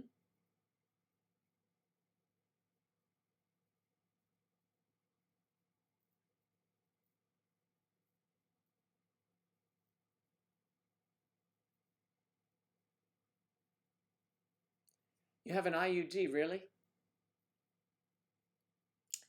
Remember, hey, do you guys remember the diaphragms? So they were like huge, what were they like? Huge cups or something. They were flat and pliable, latex. And you would fold, you would have to take them. They were round. Imagine this, those of you that don't know, Linda would definitely know. So you take this round, and it's round. Figure this as being round, okay? And rubber, like spongy rubber, right? So you could just squeeze it, fold it up, and then you'd have to wedge it in there. And then once it's inside the woman, it pops open. Well, you can do it with hand. Once it's in there, it pops open, covering the insides to keep those little swimmers from attacking her. And they used to have these cases that were round too, and they would pop open. So women would carry in their bag the diaphragms, not the one that's in our, separating. No, this is her little rubber diaphragm. It looked like a condom rolled up. That's what it was, a condom rolled up. But it was larger, of course, and it came in a little case, and you would open it up. She would open it up. I would. She would open it up, and she would take it, and probably go to the ladies' room, take it, and roll it or something. I saw them do it once. I mean, I knew it was going on.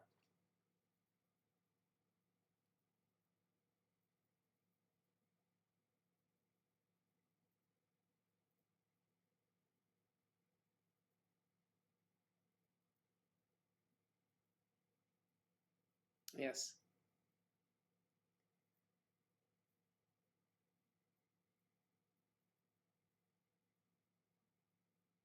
The dental dam, or the gentle dam. That was real popular.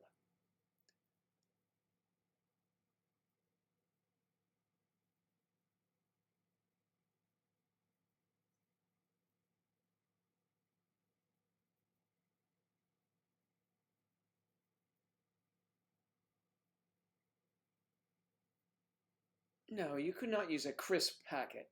What is wrong with you? And how sterilized is that?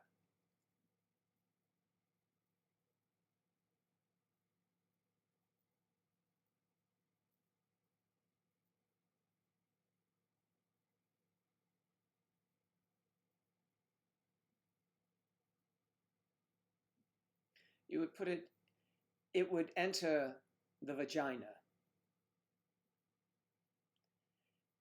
It would go neither.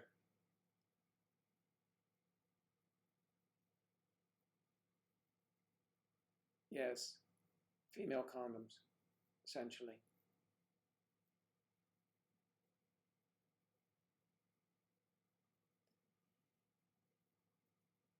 No, you think? I thought it was more of a flat. It was more of a round, flat thing. I see one if it was in action, but today it won't, because everybody they give condoms out and stuff like that. I mean, why wouldn't you have them? They're like party favors. But back in the day, all of that stuff was hush hush. Believe it or not, to have condoms, it's like to the pharmacist, "Do you have any condoms?" And he'd look at you like, "What do you need these for?" What the? I mean, dude, here. There's money. I want some condoms. You're too young to need those. What? I mean, isn't that the purpose? You're inferring, sir, standing up there with your white lab coat on, that I should not be engaging in sex because I'm too young. Don't preach to me just because you can't get anyone to use one on. Okay. So yeah, it was very secretive. I got to get some condoms. What? Condoms.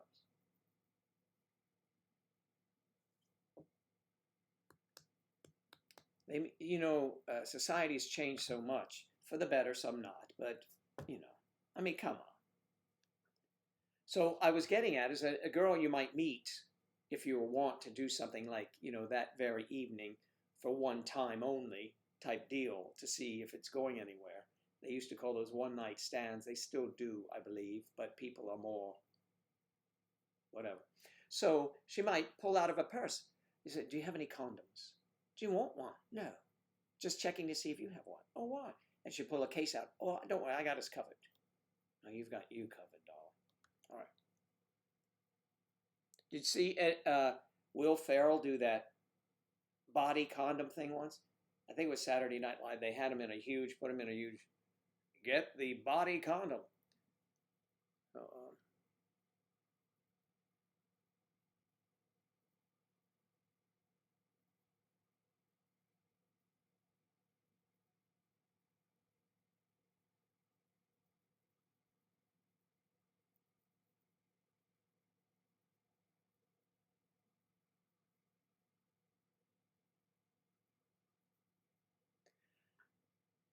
Clarana, so you were sore after an IUD was inserted by your doctor.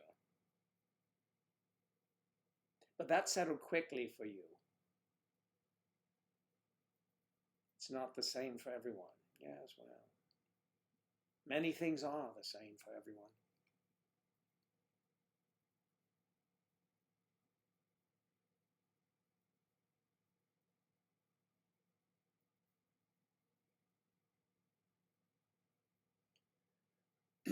Yeah, well, I mean, there are a lot of things you would not believe took place back then. I mean, you would have to. Well, one reason, there's there's skits on Seinfeld and all about George Costanza having a condom that he had since high school in his wallet, and that was true. Most guys did back in the day. They had one. It would wear a hole through the leather and not a hole, but leave an impression. And it was almost like a badge of courage. You have a condom, yeah. I mean, it's 10 years old or something, and it would always stay there. You never use them. And then, of course, as you become an adult and you live on your own, you have them everywhere.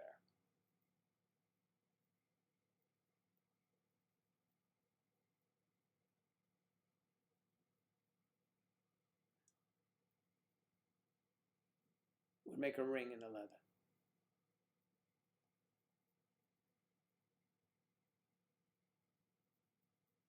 Yes. Well, they would give them to you, but they would make sure. It's hard to even imagine, but you would feel very, very. Look, they would put the condoms back behind their counter so you just couldn't like buy them. It says like you had to be 18 or 21 or something ridiculous to buy condoms. I mean, we have matured in some ways and others we have not. So it's crazy. But yes, you would go up there and go, oh shit, every time I have to go there. It was like going to buy pads or tampons for your girlfriend. I'm not buying that shit. What? They don't think you would have a woman or what? I wouldn't care. You know, and the jokes always used to be, always did these, maybe Saturday Night Live and other places, when a kid would be going in there, he would say, okay, I have bubble gum, let me have the, okay, you got the bubble gum, you got the comic books, you got this, you got the condoms, and they always stop, you got the condoms. Oh, we have better ones. And then they would call back to the farmers, do we have any triple, triple small condoms for this young man up here? That boy's buying condoms, yes. Oh, that's disgusting. They're for water balloons. Ma'am, they're for water balloons. Don't tell my mom. See, I mean, they shamed everyone into having sex without protection. To be truthful. All right.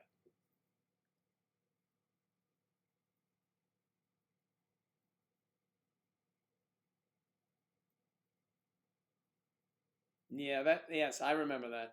Linda, it's right. They always did that stuff and would, total embarrassment.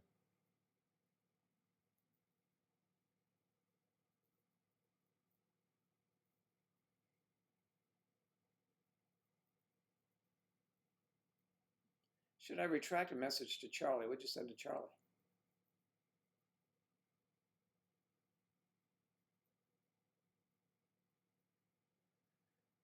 What did you say to Charlie? I don't know.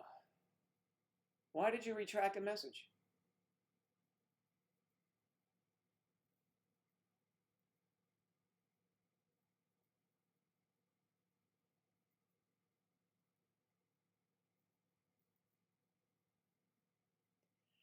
It's something that never, see, oh man, here I go. See, this is stuff that I should be taught off the air because I don't own a record of it.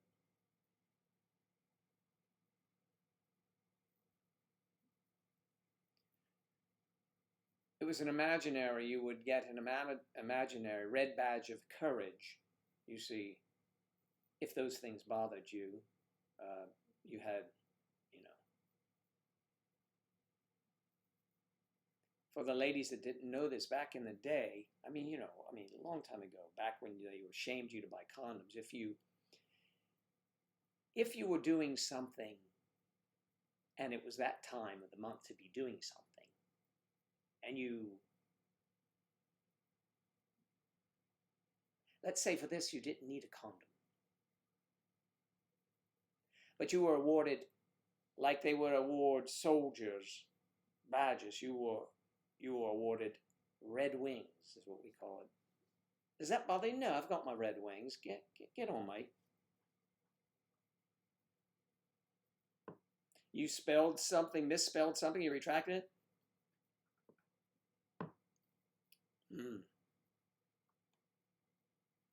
I wouldn't imagine you have your red wings, Charlie, but, I wouldn't expect you to. Or Sam.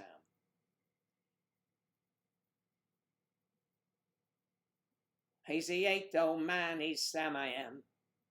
Sam and Charlie, I am. All right, so these conversations are not for children, but they're more educational than usual. I feel a need after last time, which, by the way, for those of you that are interested in knowing, I did forward to our dear friend Yachty a menu from the Bunny Ranch and another one from some place, giving her more of an idea of how she's underselling herself. I do believe she should maintain her regulars, whatever it is she's arranged. But I think going forward, because it would be much better for her, in my opinion, to have quality at a higher rate than quantity with just some old Dick or Harry. Literally. Okay.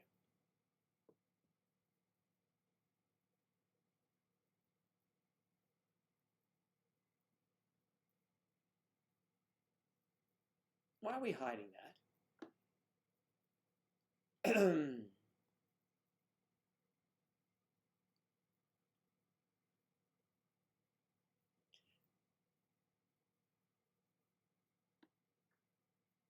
Yeah, the bunny ranch still exists. I mean, they have a whole complex. Of course, there are a lot more, I'm told. I did a little research lately.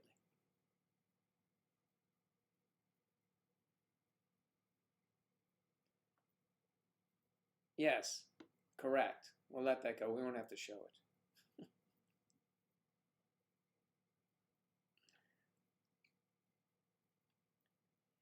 Yeah, we'll leave it there. I can read it. You're absolutely right, Linda. We're not going to show that one. Leave it there, girls. Don't show it. Because, not for any reason of being prudish, but just, you know how these people are. They didn't let our conversation go. Well, you let it go, Claire. That had to be Claire or Kathy.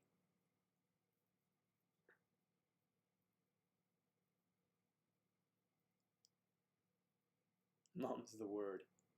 We wouldn't say mum like that in the UK. Mum's the word. Mums are the target. Yadi, I was just talking about you. Did you get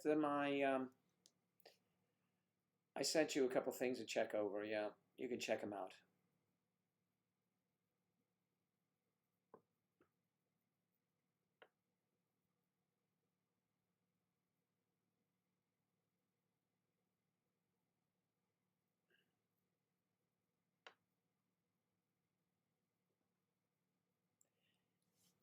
I'm her eighth old man. I'm enemy.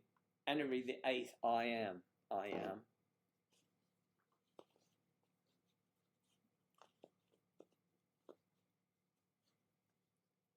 My sister did a good job on these face masks.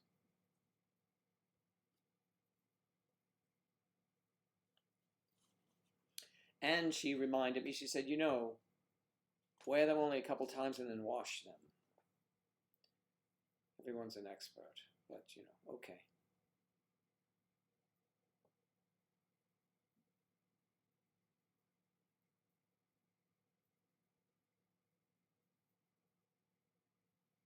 You're putting together what? Period kits?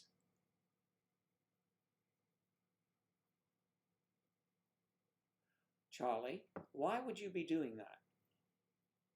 Why would you be doing that for them? Why? How about your sister or sister-in-law? Period kits. I don't understand what a period kit is. Is that has tampons and pads and stuff like that? And what? That's kind of an odd gift for an uncle to give to his nieces. I have nieces, and I would never have crossed my mind. Yes. Yes. I like lychees. Lychee. Yes. Of course I do. I usually like espresso, but I can have cream too. Or milk.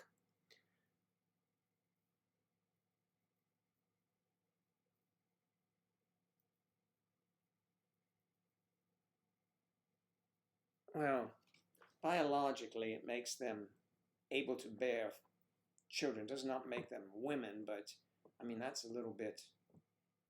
Isn't that a little embarrassing to them to do something like that? Isn't that something that is more or less a quiet thing? You're going to wave a red flag and say, I hope not. I would say that's your whack job uncle.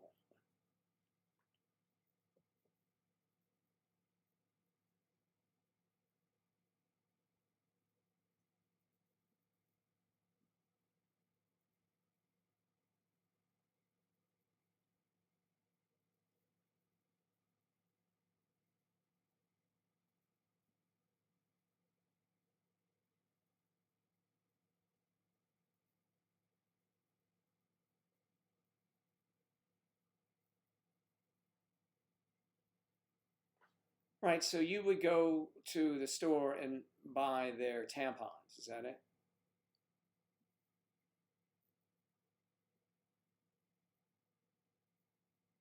Exactly. Yeah, I don't think that constitutes womanhood.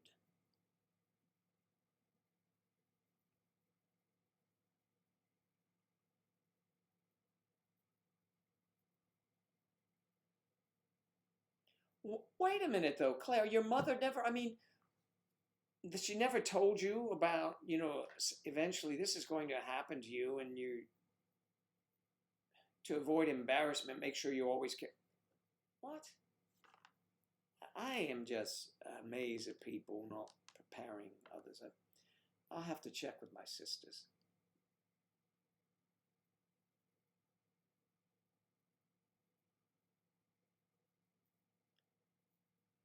No, I mean, I get that. I am just appalled that, it's a nice gesture from Charlie. I wouldn't make a big production out of it. But it seems a bit embarrassing that an uncle would be giving this thing to nieces. It's good if no one else is. I mean, how can the parents not be dealing with that for their children? See, it just blows me away. But good on you, Charlie, if you're helping your nieces. Great. I'd just like to know where their parents are. What, are they off somewhere and not paying attention? And what sort of later, maybe experiencing your first period? Oh, I already have 3 of them, teacher. Okay, good for you, Sally, but you see what I mean?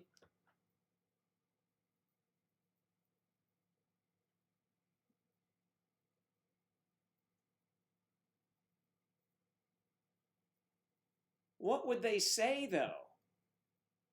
What would they say to my nieces? Would have been mortified if I was presenting them with that. I mean, it wouldn't. My sister took care of all of that with the girls. I mean, how could she not? She went through that, and whether it was done properly with her or not, she would make sure it was for them. This is going to happen to you. And she was a single mom even when they were young. Look, you've got to do this.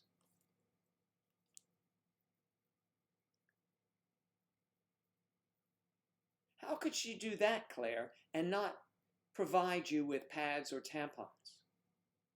See, this is more reason I would love all of you, please, to watch my favorite Bollywood movie. The first one I really ever watched, it was great. I've watched many since. And Padman, Padman. It speaks to our very subject. In India, women would have to sleep. They did the rag thing and wash out a rag. Well, women would have to sleep out on the balcony outdoors because it was a curse if it came into the house. Are you fucking kidding me? These people are morons. And this is a movie about the education of that. Watch it. Padman. If you haven't watched it, well, you're missing the boat. It's very good. Indian movies. Like, hello, my name is Joe. You want to come to my movie? Indian movies. Not how Indians, but 7-Eleven Indians. That's what it is. No, and that's a bit racist because that's not true. I have a very good friend of mine who's Indian. Kushal, great guy. Of course, I would do impressions like that. He'd laugh, but people watching here may not take it that way, but if they know me, they would. Not really a prejudiced person at all. Ignorance, I'm somewhat prejudiced about.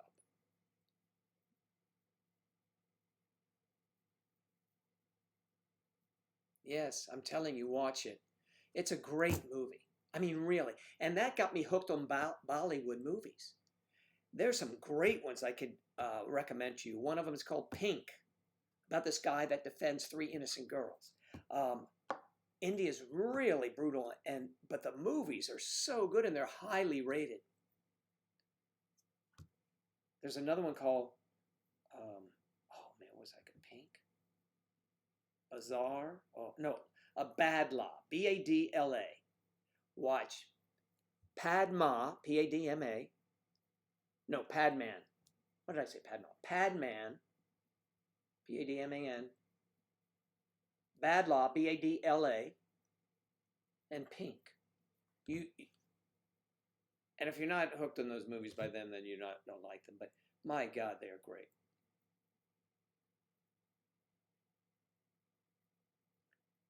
Yes, of course you do.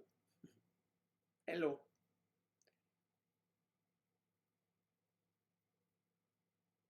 No, I'm just saying, you need to watch that. I mean,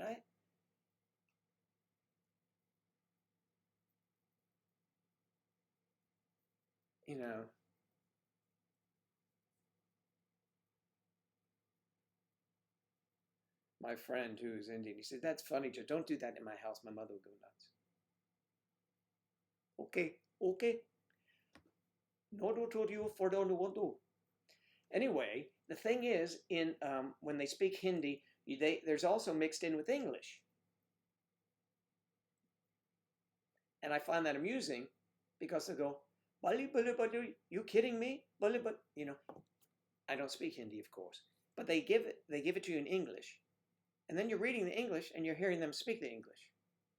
I mean, you're wondering, like, the subtitles are there for those times when they're not speaking English.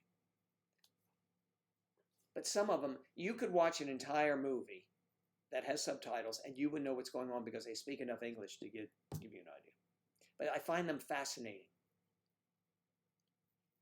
Apu is from, I never watched The Simpsons, but I knew who you meant. We didn't allow my son to watch The Simpsons. Thought it was too irreverent for him in his young age, so he would watch Seinfeld.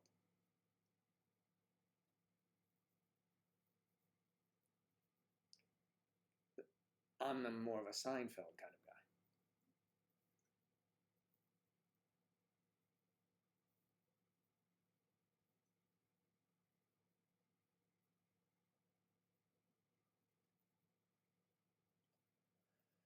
So that's it.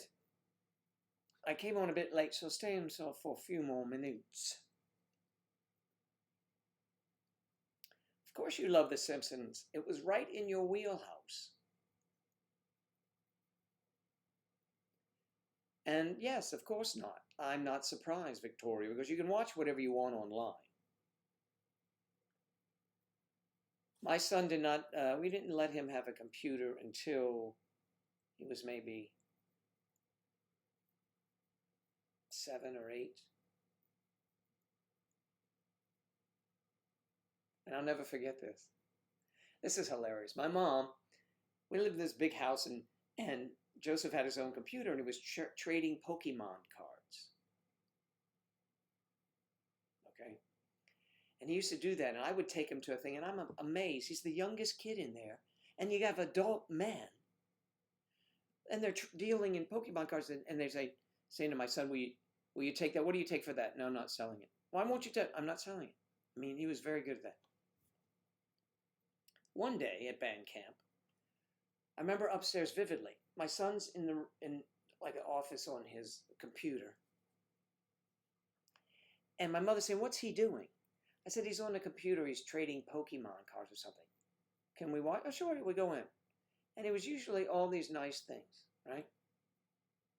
So he's bartering with someone on Pokemon cards. And they got his name there. And they don't know he's a kid.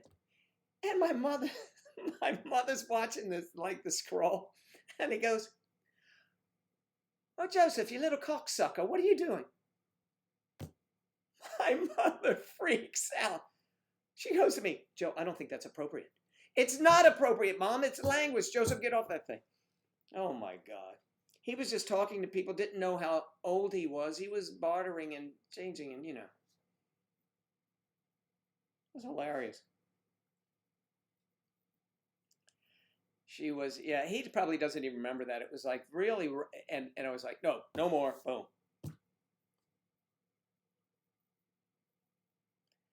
It was just a conversation of a couple guys, probably my age, talking to someone else, trying to barter for something, over the phone. I might not use that term, but I might call them other names. But, my mom is innocently watching the dialogue as Joseph's doing. Oh, yeah, I'll trade it. No, I won't take that. You little, what are you doing? My mom's like, Joe, what? Oh, yeah, he shouldn't do that, Mom. And Joseph is more like, what is this? It's like 10 years old. What is this? I said, no, it's not. It's bad words.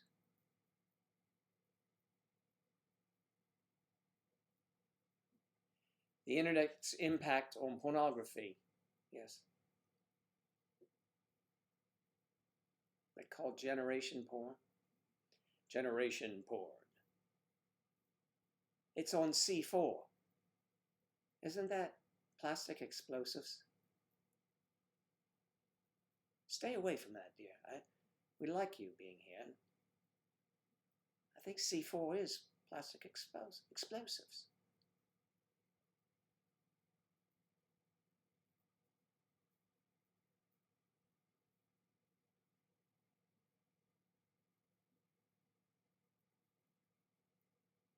Click, no lick. What?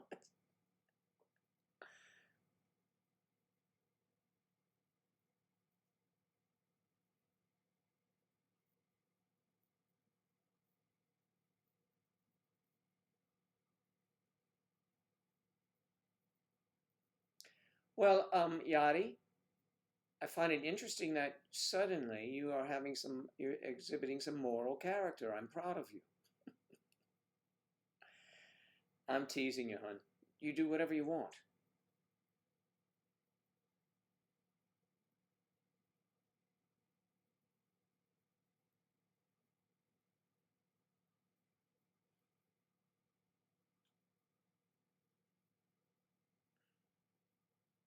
There's no future in it, Yadi. I mean, on two fronts, Yadi, two fronts. He's married, it means he is, a piece of shit right there. But also, he may not approve of your profession. Two things to worry about. And really, shouldn't care what he thinks if it's what you do. And, I mean, it's like if you had any job and he didn't approve of your job, quit your job. He's probably very nice. Most people are when you first meet them. Channel $sign in the UK.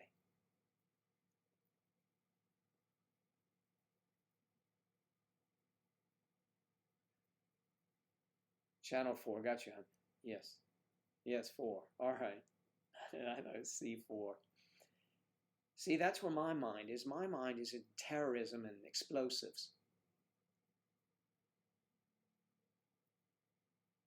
Always hearing about that. I mean, we used to you always hear about in every program you watch, whether in the UK or the US. What is this? You can see you use C4.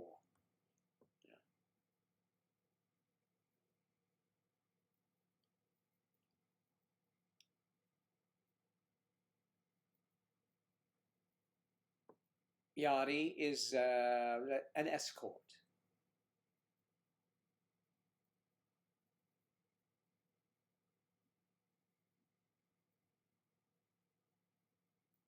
And Yachty, of course, as I tell everyone, even in private, I make suggestions, only suggestions.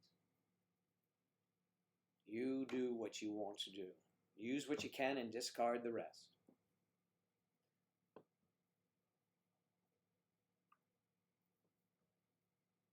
Old-fashioned, do you think? I'm pretty liberal when it comes to these things we've been talking about, actually. Oh, Linda, thank you.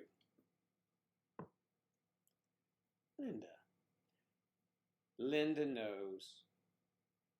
Linda is all knowing over there, freezing or yes, no, it's beautiful over in the Netherlands right now, isn't it?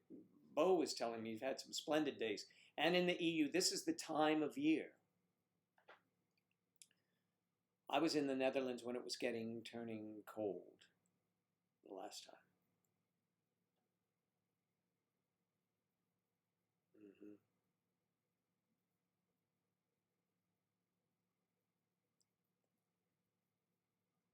It's 72 today. That's beautiful. 72. I was playing golf yesterday before the thunderstorms. It was 92, oppressive, but the wind was blowing, howling. I still managed quite a tidy score, though, which was very good. When you have to play the wind, it was so windy, it affected your putts. I had a putt that's very delicate, coming downhill, hit the ridge, and then went heading down towards the hole. I had the right line, it was going there, and the wind blowing this way actually slowed the ball up, and it was a foot short of the hole.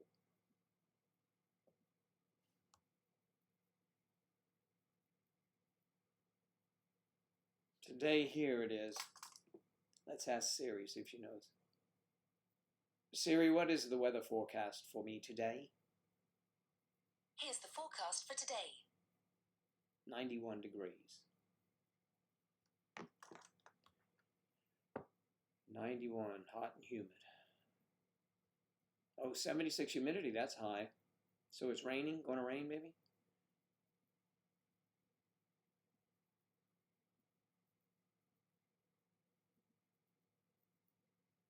Yachty. You dear are coming strong to the defense of Joe Daddy. Not that I need to be defended. Charlie was just making a... Some things I am old-fashioned. And I'll give you an example. When I first started dating Angela, before I took her away for a weekend, I insisted on meeting her father. I'm older than her father. I wanted him, even though he would still worry, I wanted him to know that I get that. So I do have a pool. I can just go jump in. I don't use it really very often. I should use it more. Yeah. It is pristine and stays that way. Sometimes I jump in, you know, just... Angela used to love it, but I just, I'm not really... I mean, it's there all the time, you know, and I know it's there. And if I didn't have one, I'd probably say I want one. Or maybe not. If I didn't have this pool, I would live closer to the beach. But I don't have to worry about... That's why, for me, a life... And I know, I get it why people are filling up the beaches and all, because a lot of people, especially in Florida, don't have a pool. Many do, but don't. I would say the majority do not. And they you know, gravitate towards the beach. The beaches are free and you just have a good time, play all day, picnic, do what you want. It's very much a part of the lifestyle here. Not so much for me, but for them, for most people. So they are all filling up the beaches. And I mean, I get that. I get that. It's hard to keep them off. But I think you can't really quarantine them. I mean, really, it's stupid. It's just dumb. How are you going to do that? They're opening up this weekend. Memorial Day, they're all open.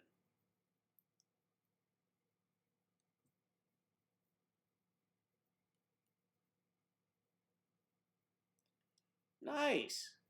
Well, yep. It happens.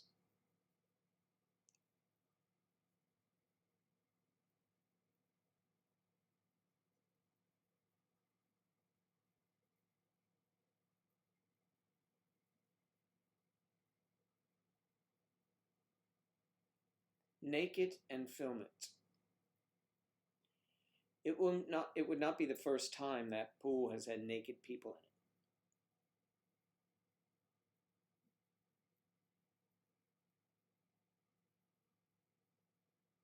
in it. Yes, it is. Although the shrubbery, I was going to say bushes, but held myself up for room for a joke, but I did anyway. The shrubbery, that new shrubs are in there, are growing, because I took out all the old ones that were diseased, took them all out and had new, fast growing, and it's going to grow into a hedge. But they're getting quite tall, which is good, but then they grow wide and they intertwine. I don't worry about people. And at nighttime, you hit the light on the pool so you can see in the pool. Just jump in, do what you want to do. So you have that going for you if you want to visit the bed and breakfast of Joe Daddy's.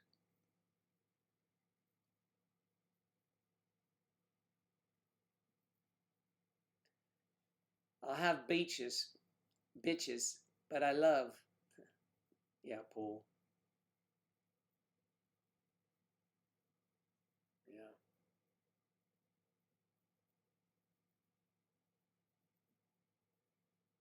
Now, my friend Eric, I've spoken of Eric before. He plays golf and comes down. He's a police officer. Comes down, stays at a friend's house, or if he's not available, stays in my guest room. He prefers to be much closer to the ocean because he goes out there and swim. He was an NCAA, that's the National Collegiate Athletic Association in college, uni. He was a very good swimmer on the swim team, you know, a college athlete.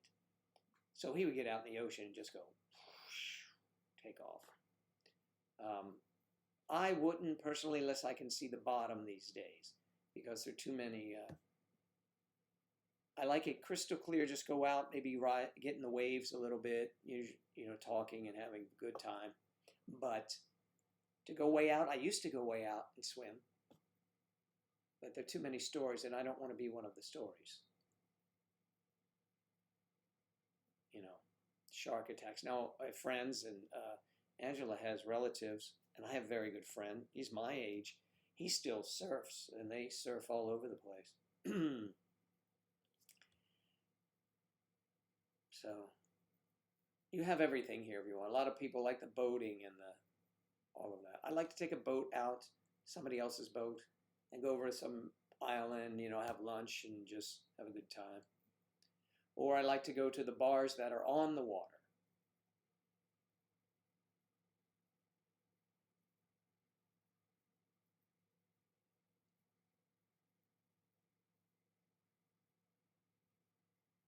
You were banned?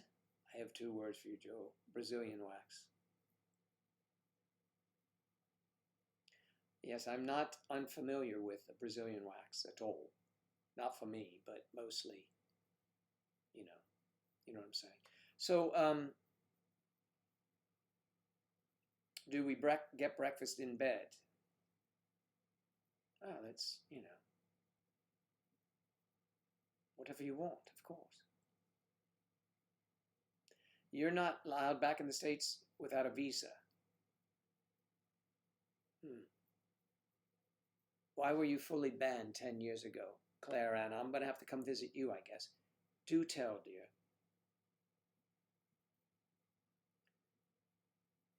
From Wales to here, and you're writing a book, from Wales to there and back again.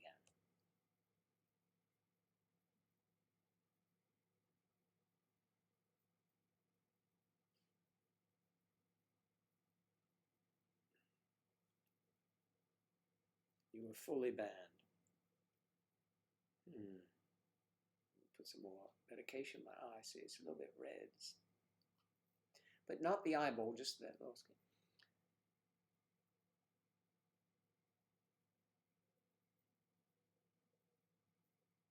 All of those items are available at Joe Daddy's, Kathy.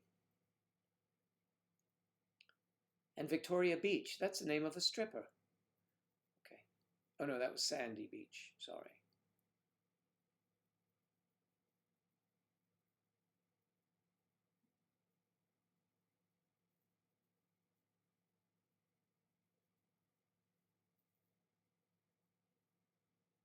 What? What did you do to hurt Charlie's feelings?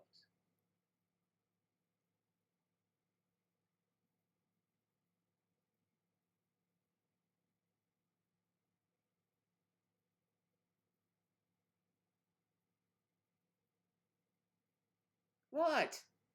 By me? Oh, stop it, Charlie. You get it if you want to. I just can't imagine it. It's a wonderful thing you're doing.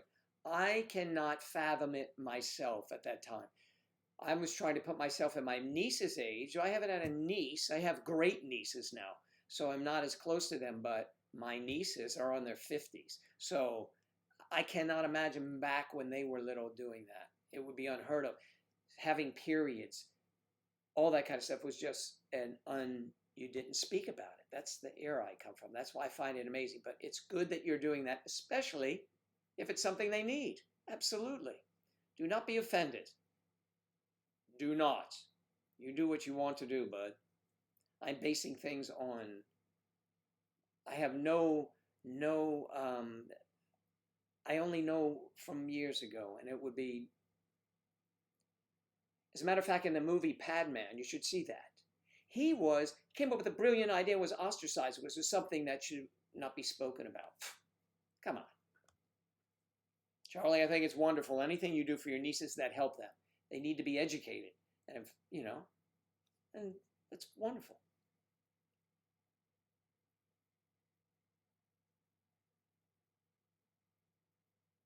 I was late, yes.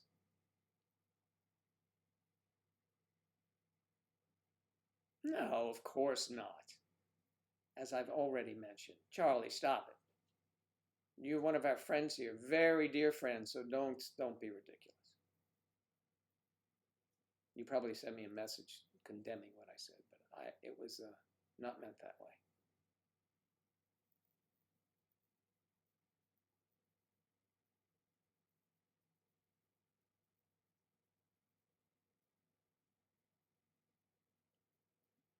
That's how hard you.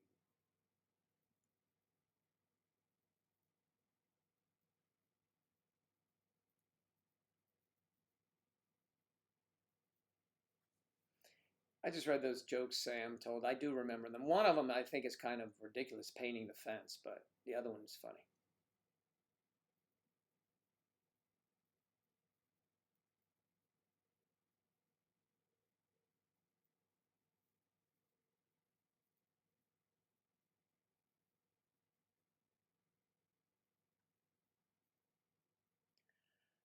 Nostalget. Well, Florida is, one of the first states to loosen up completely. So, it's pretty much the same here.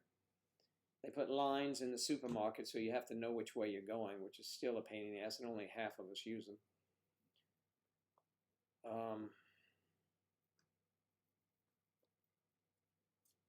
So everything's okay. We're still playing golf now. They opened up all the courses again. And really, I never stopped playing. It was down to once a week. Usually it's twice a week, so everything's okay. How about where you are? Nostalget.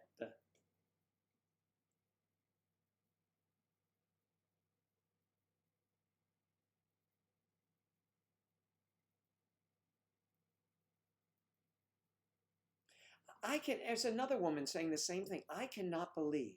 And the reason why I was so amazed, Charlie, that you were doing this, I just thought that it was either one, overkill, or inappropriate. But that's the era I come from. You would never talk about that. And now I'm realizing from Claire and Yachty and others that no one ever told them about that until suddenly, they might be bleeding, and what is this? They're frightened to death.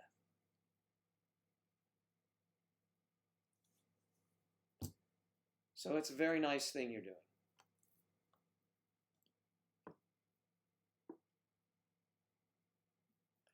LA is semi-quarantine now, and that's yes, that's quite a a move up. They've got some rather strange laws out there. I think your governor is a bit odd. I think he blows with the wind a little bit, you know what I mean? But you never know. He's a handsome man for sure.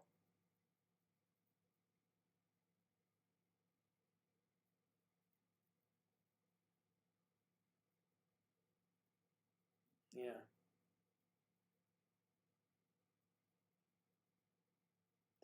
The Gov gave the green light. Well, that's good. See, I find it very difficult to believe. In Florida, for example, they had some weird laws. And my sister told me also in South Carolina, where you could go to the beach.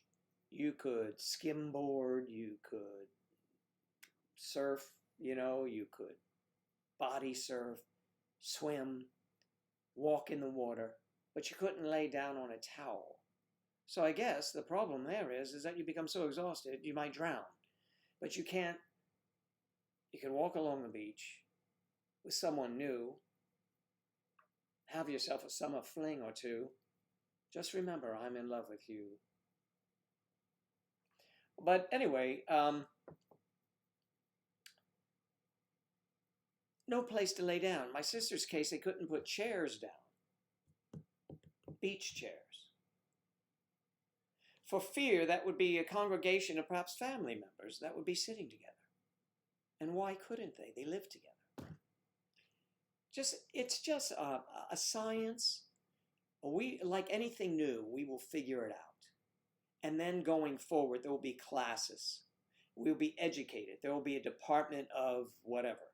There will be, you'll get a degree in sociology with a specialty, specializing in disease and contact and those things. It's all going to happen. That's how we are constructed. Our society is indeed the intersection without a traffic light. Enough people get killed, we remedy the situation. So there you go. And not saying it doesn't continue to happen, but it stops most of it, right? Anyway.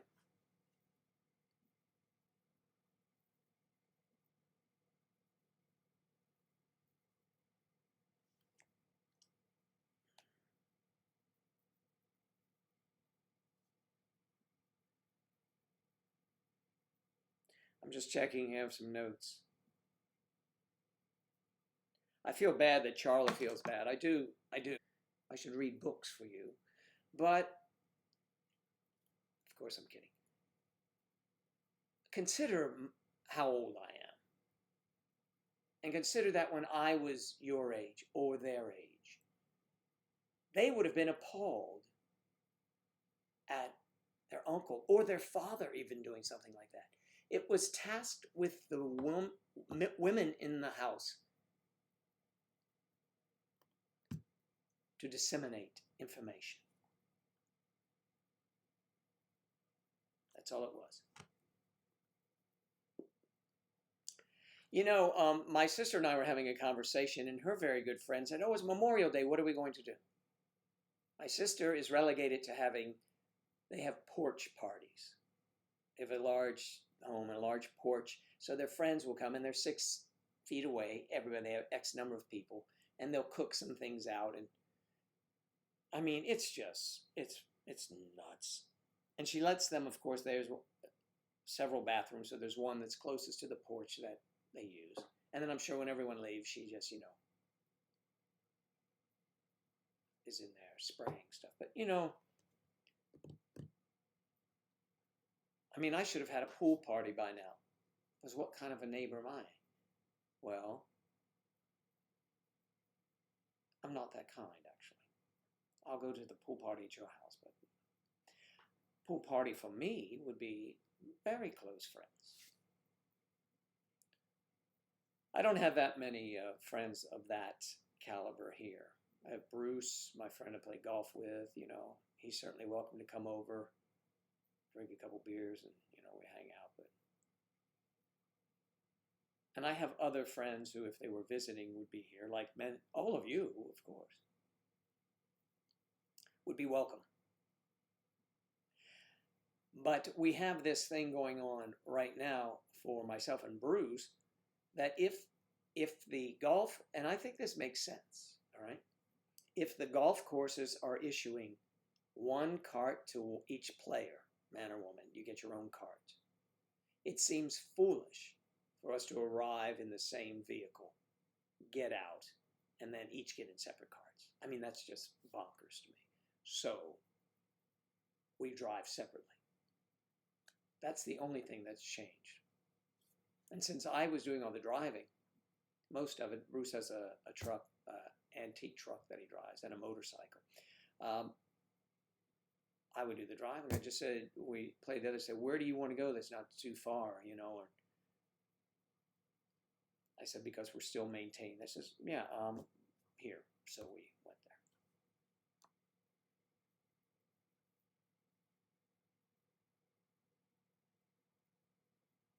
there. I don't know. I don't think Florida is stopping cars. I don't think anyone's stopping cars in the States.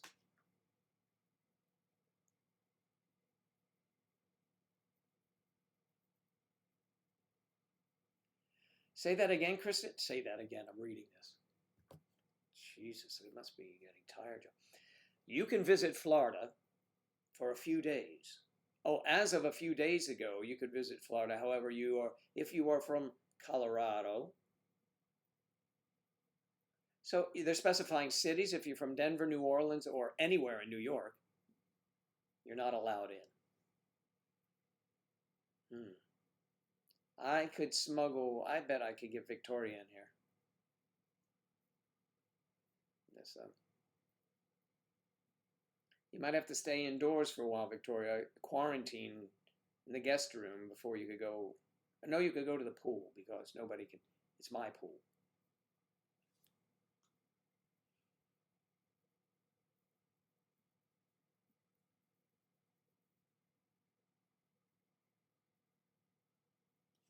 Now, Denver. Why is Denver a hot spot?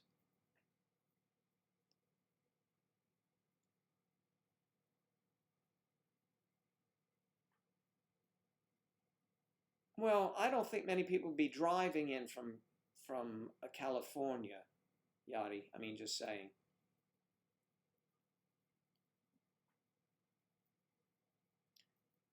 Yes, and the pool would love to have you. Yes, of course you have your own pool, and it is summertime. Well, consider it in the winter.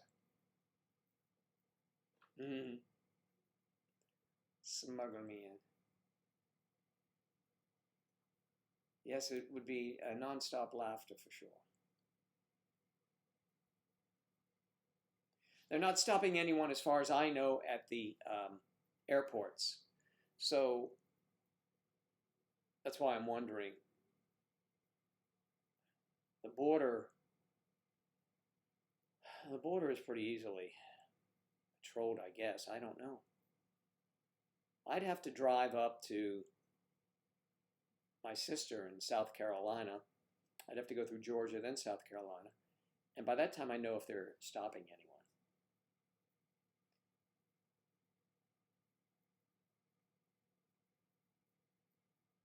Snuggle.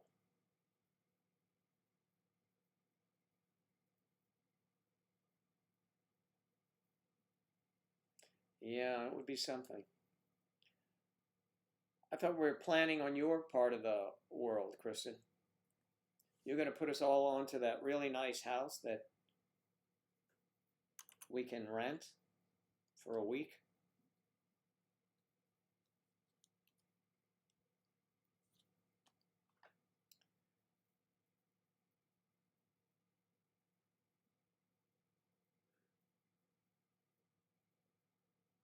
So your Airbnb, so you own another home that you rent out, is that right? Is that your Airbnb, or is it just an addendum to the house? I think it's in the back, right? Isn't it? It's another complete home, right? Do tell.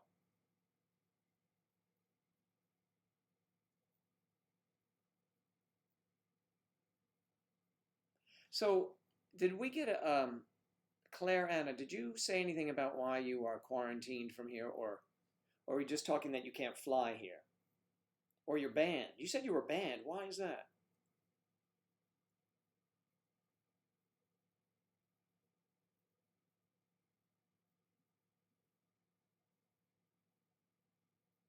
Well, absolutely, Striper. You know you're welcome.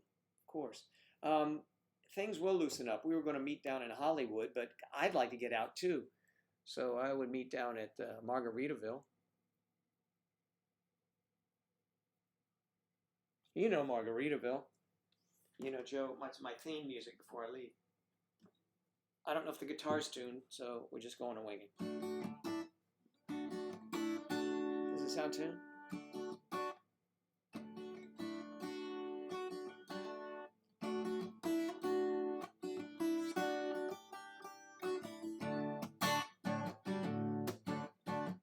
I'm nibbling on sponge cake, yeah, watching the sun bake. All of you tourists, you're covered with oil. I'm strumming my six string right here on my front porch swing. Smell those shrimp, they're beginning to boil. Wasting away again in St Lucieville, searching for my lost shaker of salt. Some people claim there's a woman to blame, and I know it's nobody's fault.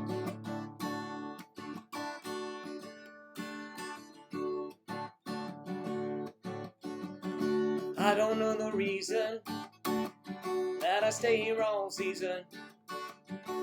Nothing to show but his brand new tattoo, but it's a real beauty, a Mexican cutie. And how she got here, well, I haven't a clue. Wasting away again in Margaritaville, searching for my long shaker of salt, salt, salt, salt. And some people claim there's a woman to blame. I don't know, nobody's fault. Last one. I'm not gonna do it. This is it. Remember this? This is for Linda. She'll remember these things.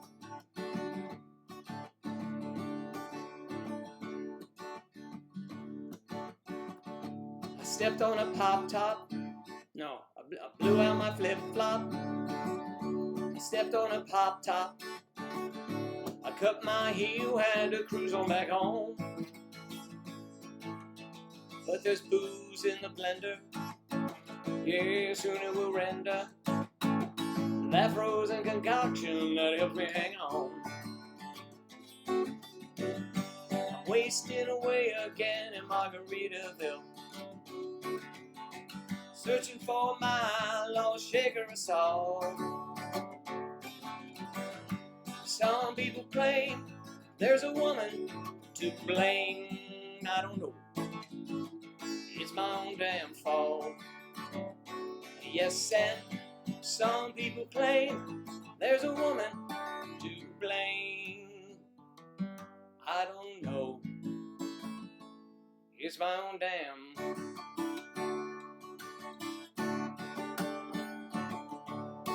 That's so out of tune, sorry guys. I should have tuned it, but I didn't. I wasn't planning on playing. Okay, everybody.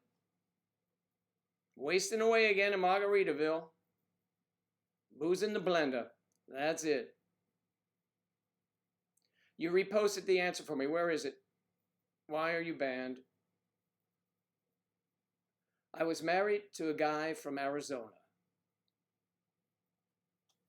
And he left the U.S. before I got a green card. I left the U.S. before I got a bureaucratic. Oh, really? You were married. You're not married anymore, right? You mean Joe Daddy can't get you a visa? I mean a visiting visa? What state did... Oh, you were in Arizona. That's a good song. Arizona. I forgot who sang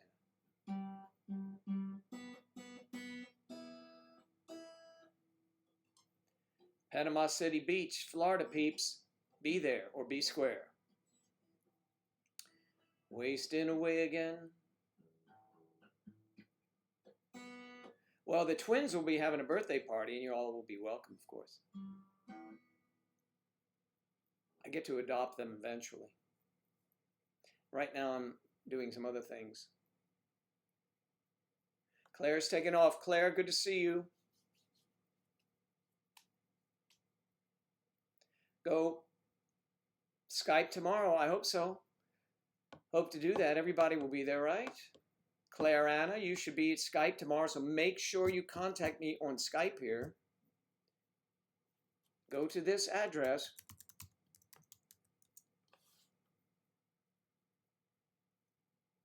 And just say, hey. And then you'll be connected. All right, everyone. We're just wasting away here. The weather is hot. It's sunny. And there are a lot of people here. Yes, fashionably late. Or we could maybe watch some of your stuff.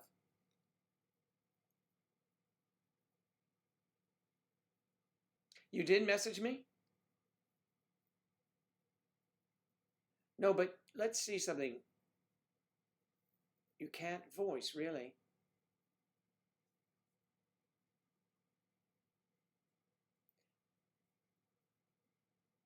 Oh, I got you, Claire Anna. There you are. Shoot. But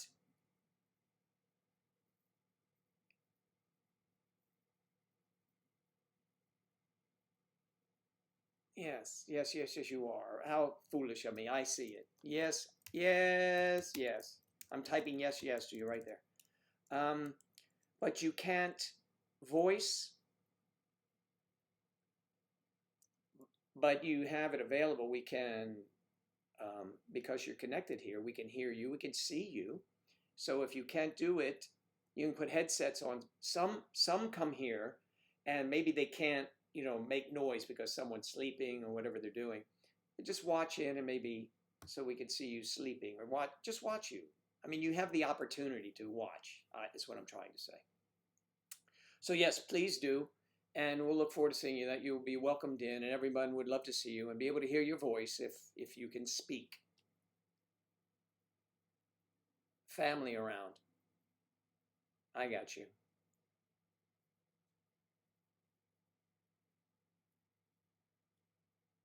Yes, and Linda too.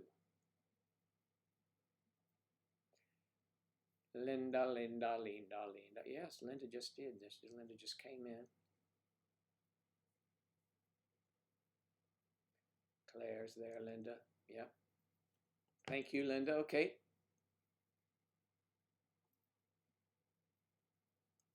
Done and done.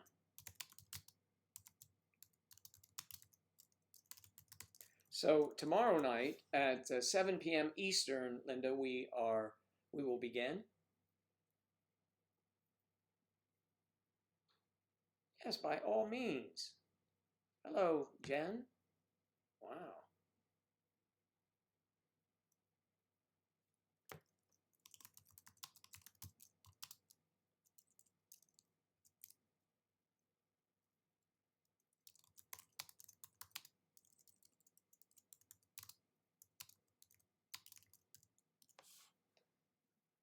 So we have Linda, Jen, and Claire Anna, new members to the Saturday Night Live. It's Saturday Night Live. Sort of, kind of. Okay, you guys? So I will see you. And thank you, Jennifer, for signing up for that. Thank you, Linda. And of course, Claire Anna.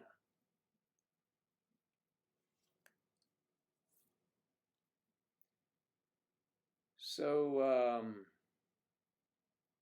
7 p.m. Eastern, for all of the hijinks and low jinks and the noise making. Yes. Thankfully, it's not just me. Everyone can be heard. Everyone can be seen. Thank you, Kathy. The cup. So have a great day, all. You too, a fab day, Victoria. You guys, I'll talk to you tomorrow. I'll see you tomorrow night. Have a great day.